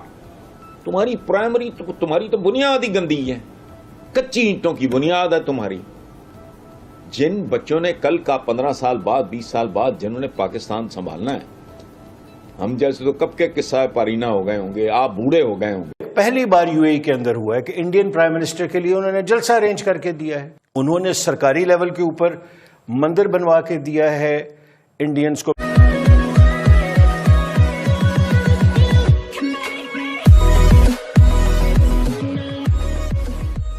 नमस्कार दोस्तों, अब एक चीज देखने लायक है कि जितने भी इस्लामिक कंट्री है, अगर आप वहां पर जाओ, मतलब एज अ विजिटर या फिर एज अ टूरिस्ट, या फिर आप मतलब रहने की तो आप सोच ही नहीं सकते, लेकिन वहां पर जाकर आप किसी को बोलो कि यहाँ पर कोई चर्च क्यों नहीं है, कोई मंदिर क्यों नहीं है, या फिर कोई और धार्मिक प्लेस क्यों नहीं है, और अगर नहीं है तो क्या बना सकते हैं, आपको तुरंत जवाब मिल जाएगा। यूएई भी ऐसा कंट्री था कि आप वहां पर मतलब इंडिया से जा रहे हो तो आप अपनी रिलीजियस आइडेंटिटी वहां पर नहीं दिखा सकते थे, लेकिन अब ऐसा बदलाव आ रहा है वहां पर, खास करके प्रधानमंत्री मोदी के आने के बाद 2014 के बाद इतना बदलाव आ चुका है, आपको लगेगा पहले यूएई और सऊदी बहुत कट्टर हुआ करते थे, लेकिन आज दूसरे कंट्री आपको कट्टर लगेंगे, और ये दोनों कंट्रीज एकदम सेक्युलर लगेंगे आपको, क्योंकि यूएई में मंदिर खुल रहा है। यूएई के अंदर कई सारे अरब मतलब जो लोग हैं वो भजन कीर्तन करने आते हैं मंदिर में, पूजा पाठ भी करने आते हैं, हालांकि वो रेगुलर नहीं करते, लेकिन जब उनको बुला जाता है करते हैं। जरा सोचिए, वहां भी जो थियरी है वो इतनी कट्टर है कि वो देख भी नहीं सकती दूसरों को पूजा पाठ करते हुए, भी खुद करते हैं। मतलब जरा सोचिए कितना बदलाव आया है। तो यहाँ पर यही बात हो रही है, इसी के साथ ये वीडियो शुरू करते हैं। और जो कि जुल्फी बुखारी साहब को वहाँ पे हुई है, सुक्का तो के जवाब दिया जी उन्होंने।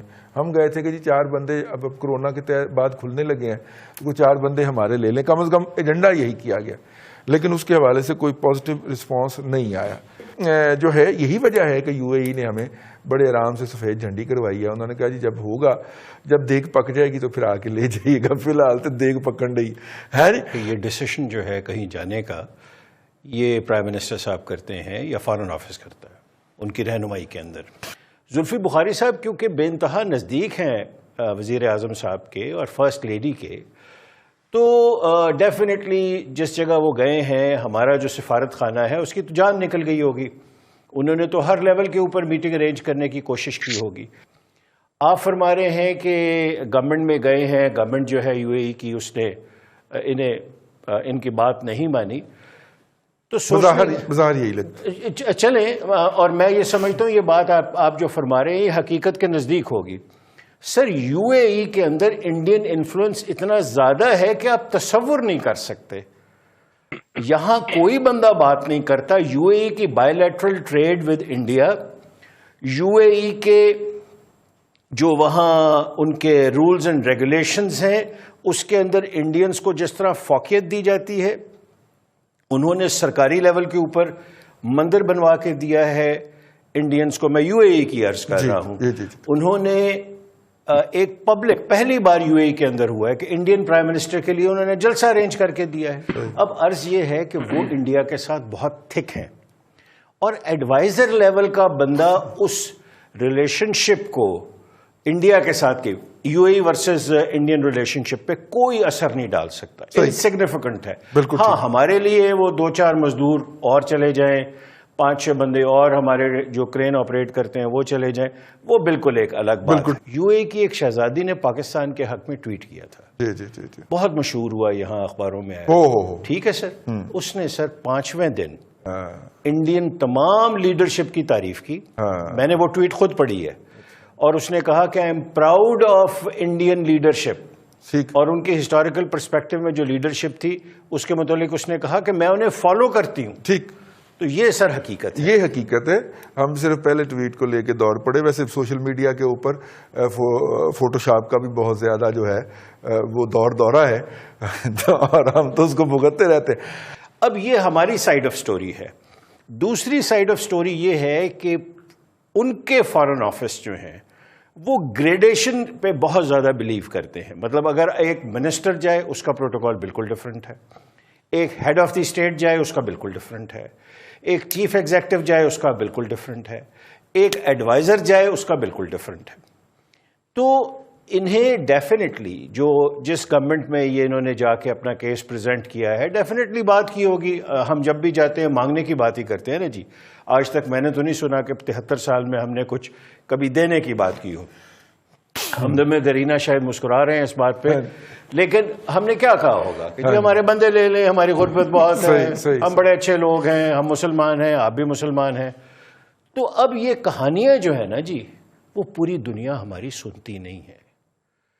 ہم اپنے ڈرائنگ روم کے, اپنے ملک کے اندر رہ کے بڑی بڑی باتیں کرتے ہیں, لیکن جب ہم باہر جاتے ہیں تو اتنی تلخ حقیقتیں ہیں کہ ہم واپس آ کے ان کا ذکر تک نہیں کرتے. تو UAE تو ہمارے مسائل کی وجہ نہیں ہے. UAE کہیں اس وجہ سے تو اوائڈ نہیں کر رہا ہمیں کہ کتے کرونا دی نہ لے کے کچھ مانگی نہ لین. اب مسئلہ یہ جی کہ جو آپ یہ دیکھیے کہ جو سروسز بھارت UAE والوں کو دے سکتا ہے وہ ہم لوگ نہیں دے سکتے. ہمارے بہت دور دور تک ہم وہ کام نہیں کر سکتے. اور تیسری بات یہ ہے رئیس صاحب کہ اگر ہمارے کچھ لوگ پرائیویٹلی کرتے بھی رہتے, جی کرتے ہوں گے, میں نہیں کہتا, لیکن ہم لوگ آفیشلی نہیں کر سکتے جس طرح انڈیا آفیشلی کرتا ہے سارا کچھ. ان کی تجارت بھی بہت زیادہ ہے ہمارے سے, ان کے وہاں پہ جو ہے اکنامک جو ہوتے ہیں ان کے کلچرل ریلیشن مفادات ہیں وہ بہت زیادہ ہیں, ان کے کلچرل ریلیشنز بہت زیادہ ہیں. ان کے طائفے دیکھ لیں, ہمارے طائفے دیکھ لیں. بات یہ ہے کہ یار آن ریکارڈ آ چکا ہے یہ بندہ کہ چائنا میں اس کو میٹنگ سے اٹھا دیا گیا تھا. ٹھیک ہے, ہم نے کتنا کب عزت کروانا ہے اس ملک کو کہ ایک جو ناپسندیدہ آدمی تھا UAE کی, سعودی عرب سے الگ اس کی ہمیں شکایت آئی, چائنا سے الگ آئی, بلکہ چائنیز نے تو لگی لپٹی رکھے بغیر اس کو میٹنگ سے ہی باہر نکال دیا. اس کو ہم نے اب UAE بھجوا دیا. یار یہ کن کی حکومت ہے اس ملک پہ؟ بھائی صاحب حکومت تو جن کی ہے وہ سب کو پتا ہے. وہ ریڈی والے سے آپ پوچھ لیں تو میرے سے زیادہ بہتر جواب آپ کو وہ دے دے گا. میں شاید ہو سکتا ہے کہ اگر کوئی ایسی بات کہوں تو میرے لیے مشکل آ جائے. ابھی 24 گھنٹے پہلے مطیع اللہ جان صاحب جو ہیں بازیاب ہوئے ہیں, اس کو تو رہنے دیں. 1 سال پہلے میں ہوا, 1 سال پہلے آپ ہو گئے تھے. اچھا اب بات یہ ہے جی کہ زلفی بخاری صاحب کا آپ کہہ رہے ہیں, دیکھیں جی وہ جو چورن بیچنے گئے تھے وہ اس مقدار میں نہیں بکا جس مقدار میں وہ لے کر گئے تھے. کوئی نہیں, ان کے اتنے پیٹ میں درد نہیں تھا UAE والوں کے نا, اس سے کم بک گیا. ایک بات چودھری ظہیر صاحب نے کہی ہے جی کہ بال عمران خان کی کورٹ میں ہے, بالکل درست کہا انہوں نے. میں ان سے 100% نہیں بلکہ کئی لاکھ فیصد ایگری کرتا ہوں, لیکن عمران خان اس کورٹ میں نہیں ہے. کورٹ میں کوئی اور بندہ ہے. خان صاحب بہت دور ہیں, بلکہ وہ رش میں کہیں پھنسے ہوئے ہیں. پتہ نہیں وہ انڈر پاس بنے گا کبھی, شاید اس کے نیچے سے آئیں گے, یا اورنج ٹرین چلے گی تو اس پہ بیٹھ کے آئیں گے, لیکن پتہ کوئی نہیں ہے. BRT کا روٹ بھی چل رہا ہے. ہیرو نے ہی چلانی ہے حکومت, ہمیں اس پہ کوئی اعتراض نہیں ہے. مجھے کم از کم اعتراض نہیں ہے کہ مشیر چلائیں.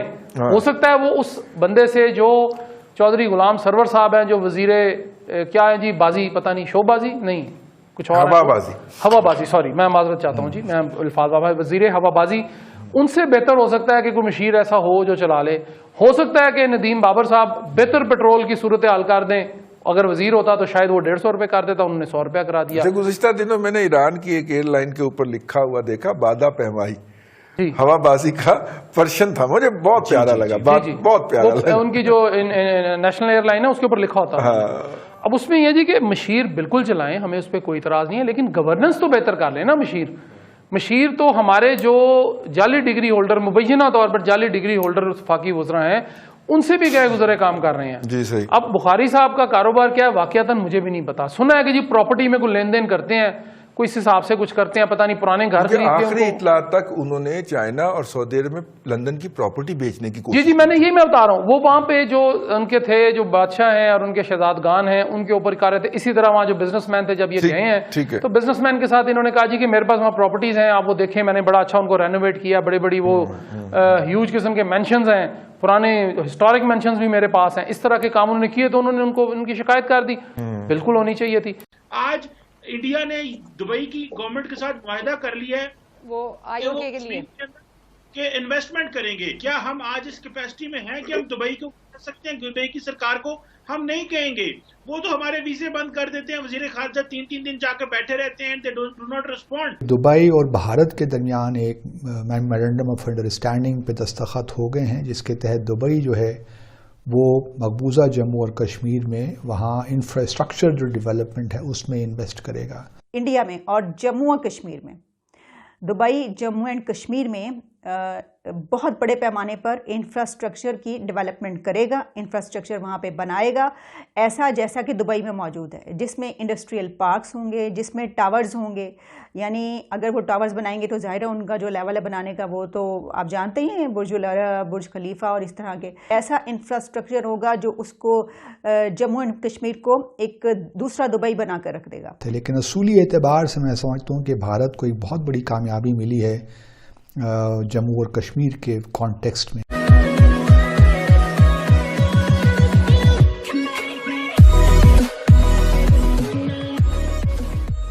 नमस्कार दोस्तों, अब यूएई ने अब जम्मू कश्मीर में जब से ये इन्वेस्टमेंट यहाँ पर अनाउंस किया है कि हम आने वाले दिनों में $100 बिलियन का जम्मू एंड कश्मीर में इन्वेस्ट करेंगे, तब से पाकिस्तानी मीडिया में और कमर चीमा कई बार आपको लगता है कि वे कितना न्यूट्रल सोचता है।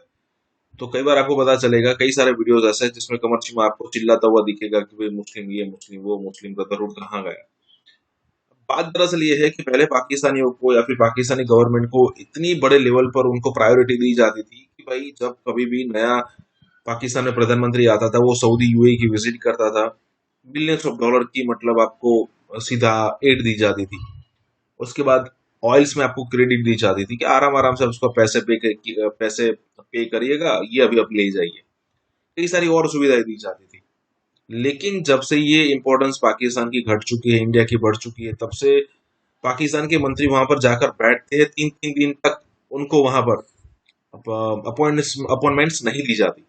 कहने का मतलब ये है कि प्रायोरिटी बदल चुकी है सऊदी और यूएई की। उनको पता है कि भी इंडिया के साथ फ्यूचर है, पाकिस्तान के साथ अब कुछ नहीं कर सकते।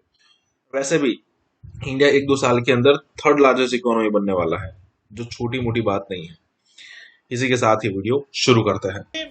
पाकिस्तान के अंदर जो पॉलिटिकल लीडरशिप है ये कोई मैच्योर लीडरशिप नहीं है, सारे अपने शॉर्ट टर्म गेन कर रहे हैं, सबके ऊपर केसेस हैं, वो केसेस से वो जो है वो बचना चाहते हैं, जेलों में जाना नहीं चाहते, डील्स करना चाहते हैं।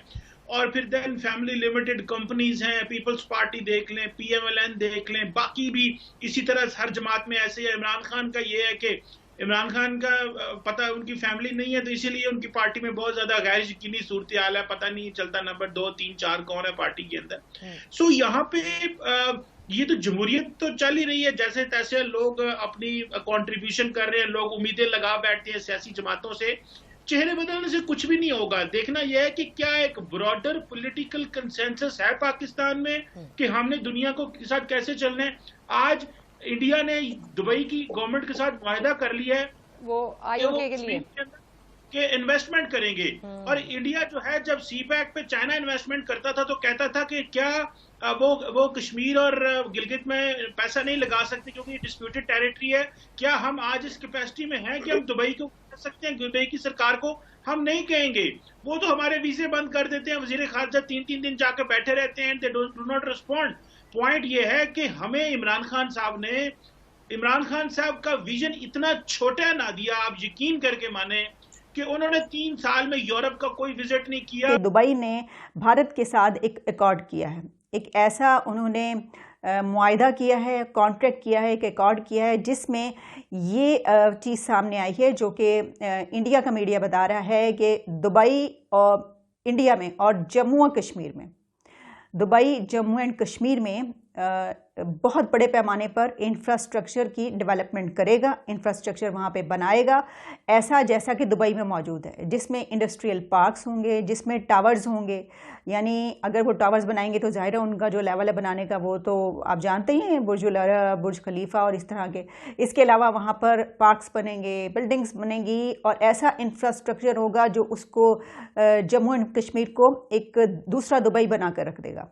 तो ये बहुत बड़ा एक कॉन्ट्रैक्ट है, मैं ये समझती हूँ। उसकी वजह ये है कि देखिए ये भारतीय हुकूमत की तरफ से एक बहुत बड़ा एक तुर्क का पत्ता है, एक ऐसा कि जिसमें इंडिया अगर ये कर लेगा, फ़र्ज़ कीजिए अगर ये हो जाता है तो फिर कश्मीर वहाँ का बहुत ज़्यादा डेवलप हो जाएगा और ज़ाहिर है कि उस सूरत हाल में वहाँ पर रोज़गार निकलेगा, वहाँ पर फिर कोई किस तरीके से वहाँ पे उंगली उठा सकेगा। और क्या उस वक्त वहाँ के कश्मीरी जिनके बारे में ये कहा जाता है, जो कि पाकिस्तान की तरफ से एक ही है कि वहाँ के जो कश्मीरी हैं वो प्रोटेस्ट करते हैं, वो धरने देते हैं, वो खैर उनको तो भी इजाज़त नहीं है। और इसके अलावा जो कुछ भी होता है उनके साथ उनके खिलाफ जो है पैलेट गन से उनको मारा जाता है और ये किया जाता है क्योंकि वो जो है वो अपनी जो है वो अलहदा वो चाहते हैं, ये सब कुछ। तो इस सूरत हाल के बाद क्या वहाँ के कश्मीरी तब भी ऐसा करेंगे, या वो उनके लिए एक बहुत बड़ी अपॉर्चुनिटी ये होगी कि ये तो खुशहाली की रेल पेल हो गई और अब हमें क्या ज़रूरत है, ये तो आने वाला वक्त बताएगा। लेकिन इस वक्त पाकिस्तान से सवाल मेरा ये होगा कि इतने बड़े एक कदम के बाद, इतने बड़े स्टेप के बाद, इतनी बड़ी खबर आने के बाद सब चुपचाप बैठे हैं, लेटे हैं, बल्कि लेट गए हैं। कश्मीर के ऊपर सबका खून खौलता था और सब उठ के कश्मीर बनेगा पाकिस्तान, कश्मीर हमारा है, और फिर ये कि भारतीय हुकूमत, मोदी और इन सब के ख़िलाफ़ जो है वो खूब नारेबाजी वगैरह, बहुत अच्छी बात। वो अब मेरा सवाल ये होगा कि वो जो फ्राइडे को कितनी आधे घंटे के लिए खड़े होने का जो एक वो था, तो क्या अब एक टांग पे खड़े होकर करना है आपने वो, तो अब क्या करना है? या फिर अब आप कहेंगे कि नहीं, अब फ्राइडे के अलावा संडे को भी हम खड़े हुआ करेंगे इस एहतजाज में कि वहाँ पर अब दुबई जा रहा है और वो इंफ्रास्ट्रक्चर जो है वो डेवलप कर रहा है। दुबई और भारत के दरमियान एक मेमोरेंडम ऑफ अंडरस्टैंडिंग पे दस्तखत हो गए हैं, जिसके तहत दुबई जो है वो मकबूजा जम्मू और कश्मीर में वहाँ इंफ्रास्ट्रक्चर जो डेवलपमेंट है उसमें इन्वेस्ट करेगा। अभी तफसीलात आना बाकी हैं क्योंकि ये सिर्फ MOU है। उसके बाद अब क्या आगे किस तरह इसको लेकर चलते हैं, आया कश्मीर वैली में इन्वेस्टमेंट होती है या जम्मू में होती है, या जम्मू और कश्मीर के दरमियान जो इंफ्रास्ट्रक्चर थोड़ा बहुत उसमें प्रॉब्लम्स हैं उनके दरमियान है, क्या वो तो तफसीलात की बात है। लेकिन असूली एतबार से मैं समझता हूँ कि भारत को एक बहुत बड़ी कामयाबी मिली है जम्मू और कश्मीर के कॉन्टेक्स्ट में और पाकिस्तान के कॉन्टेक्स्ट में, क्योंकि बुनियादी एतबार से देखा जाए तो मुसलमान ममालिक, ख़ास तौर पर OIC के ममालिक हमेशा सेंसिटिव रहे हैं इस मामले में कि वो पाकिस्तान की जो हमारी और कश्मीरियों की जो सेंसिटिविटीज़ हैं उनका हमेशा उन्होंने ख्याल रखा है और कोई ऐसा काम नहीं किया कि पाकिस्तान यूँ महसूस हो कि OIC या मुसलमान ममालिक पाकिस्तान के पीछे खड़े नहीं हैं। गो के कई एतबार से वो इतने वोकल भी नहीं हैं, लेकिन उन्होंने कोई ऐसे इक़दामात उस तरह भी नहीं लिए कि बिल्कुल हमारी जो एक सेंटिमेंट है, फीलिंग है, उसके ख़िलाफ़ भी कुछ करें। इसी वजह से बहुत दफ़े हमने देखा कि मुसलमान ममालिक इवन जो सफ़रा भी वहाँ न्यू दिल्ली में होते हैं या अब तक थे, तो वो ज़रा गुरेज करते थे मकबूजा जम्मू और कश्मीर जाने में। सबसे बड़ी खबर जो मेरे पास है, जो मैं आपको बताना चाहती हूँ, वो तो मुस्लिम उम्मा के ऊपर एक बम बनकर गिरनी चाहिए वाली खबर जो है, और ख़ास तौर पर पाकिस्तान के मुसलमान, पाकिस्तान के लोग जो हैं वो तो इस खबर को सह भी सकेंगे ये नहीं, देखने वाली बात है। इसराइल के साथ ताउन को तैयार है, तुर्क सदर का ये स्टेटमेंट है। तुर्की की कोशिश है कि वो खलीज फारस और मशरिक़ वस्ता के ममालिक के साथ ताउन को बढ़ाए। इसराइली सदर आइज़िक हेरोज़िग, ये नया इसराइली सदर है, तो आइंदा महीने वो तुर्की का दौरा करेगा। अब वो तो बिल्कुल ऐसा लग रहा है कि जो एक पाकिस्तान के लिए जहाँ पर एक बहुत अच्छे जज्बात थे हमेशा, अब वहाँ पर इंडियन इन्फ्लुएंस आ गया, इजरायली इन्फ्लुएंस आ गया। तैयब एर्दोगान मुस्लिम उम्मा का वो फिगर है जो कहते हैं मैं बनूंगा, मैं हूं, मुझे तस्लीम किया जाए। लेकिन ये उनका एक यू टर्न है इसराइल को लेकर। तुर्की के सदर तैयब एर्दोगान भी इसराइल के साथ दोस्ती का हाथ बढ़ा चुके हैं। कहा जाता है कि इसराइल के जो मौजूदा सदर हैं उनको दौरे तुर्की की दावत भी एर्दोगान ने खुद दी है। तो यू कांट डू एनीथिंग ना, आप कर क्या सकते हैं, आप बताएं तो सही। हमारे बड़े ही हर दिल अजीज जिनके ऊपर पाकिस्तान की अवाम जान छिड़कती है। आखिर तुर्की के मौक़िफ़ में ये तब्दीली क्यों आ रही है, इसके पीछे वजह क्या है? बिल्कुल इस बात पर जोर दे रहे हैं कि इसराइल के साथ ताल्लुकात हम बेहतर बनाएंगे। तो हमारा कौन होगा दोस्त ताकतवर, हम किधर जाएंगे?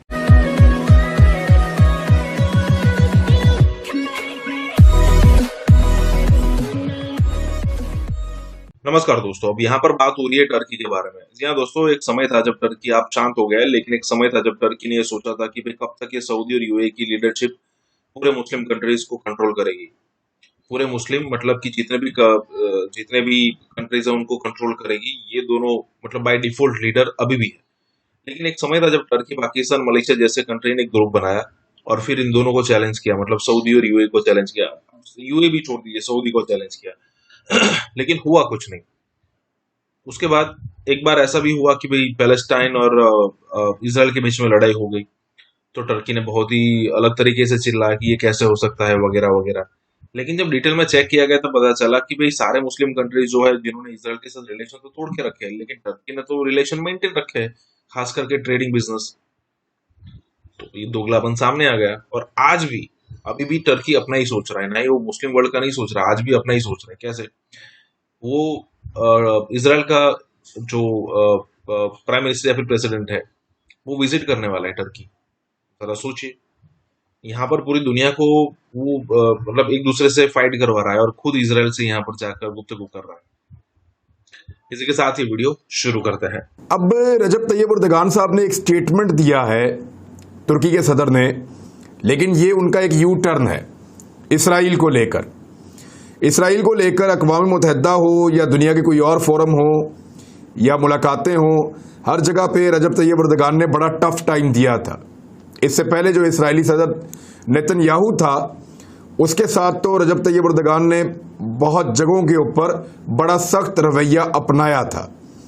तो अब उनका एक यू टर्न है। पहले आप स्टेटमेंट देखें, फिर मैं आपको इसकी वजह बताता हूं। इसराइल के साथ ताउन को तैयार है, तुर्क सदर का यह स्टेटमेंट है।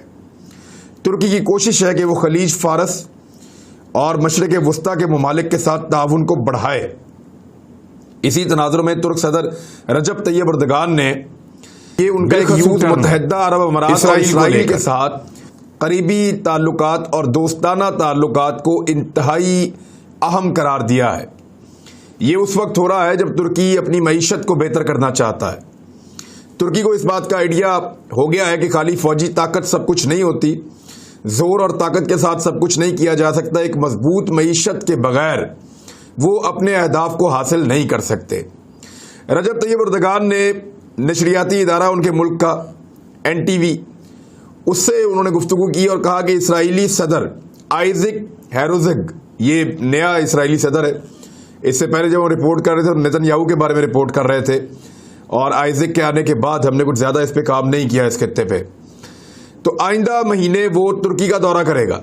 इससे पहले इसराइली वज़ीर आज़म नेतन्याहू के साथ कोई अच्छे ताल्लुकात नहीं थे रजब तैयब एर्दोगान के, और उसको कई जगहों के ऊपर टफ टाइम भी दिया था। लेकिन ये इसराइली प्रेसिडेंट हैं और इसके साथ कुछ बेहतर ताल्लुकात दिखा रहे हैं रजब तैयब एर्दोगान। सबसे बड़ी खबर जो मेरे पास है, जो मैं आपको बताना चाहती हूँ, वो तो मुस्लिम उम्मा के ऊपर एक बम बनकर गिरनी चाहिए वाली खबर जो है, और ख़ासतौर पर पाकिस्तान के मुसलमान, पाकिस्तान के लोग जो हैं वो तो इस खबर को सह भी सकेंगे ये नहीं, देखने वाली बात है।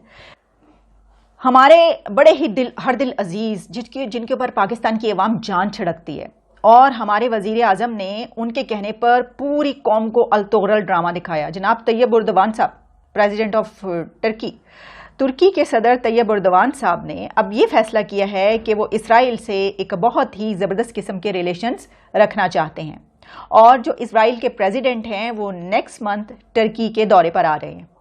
और तैयब एर्दोगान ने NTV को एक इंटरव्यू देते हुए ये कहा है कि वो इसराइल के साथ ताउन करने के लिए, उनके साथ कोऑपरेट करने के लिए तैयार है।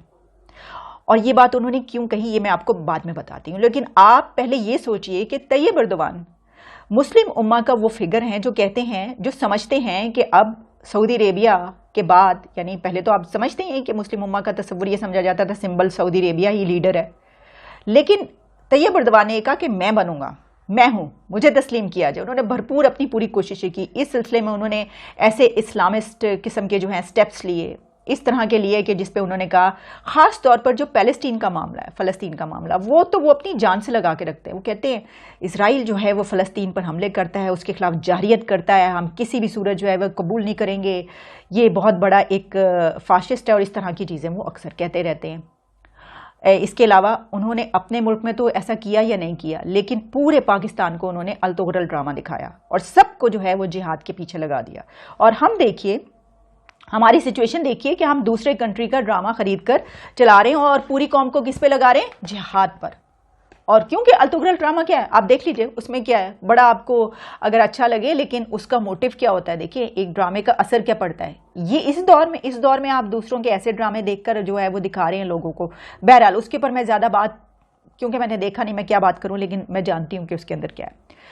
अब मैं आपको बताती हूँ कि तैयब एर्दोगान ऐसा कर क्यों रहे हैं। तैयब एर्दोगान ऐसा इसलिए कर रहे हैं क्योंकि वो इज़राइल, यानी आप समझ लीजिए कि यूरोप, रोम के ज़रिए यूरोप से जो कुदरती गैस है, नेचुरल गैस, उस पर एक बड़ा कंपटीशन होता है, और वो होता है टर्की, कब्रस और यूनान के बीच।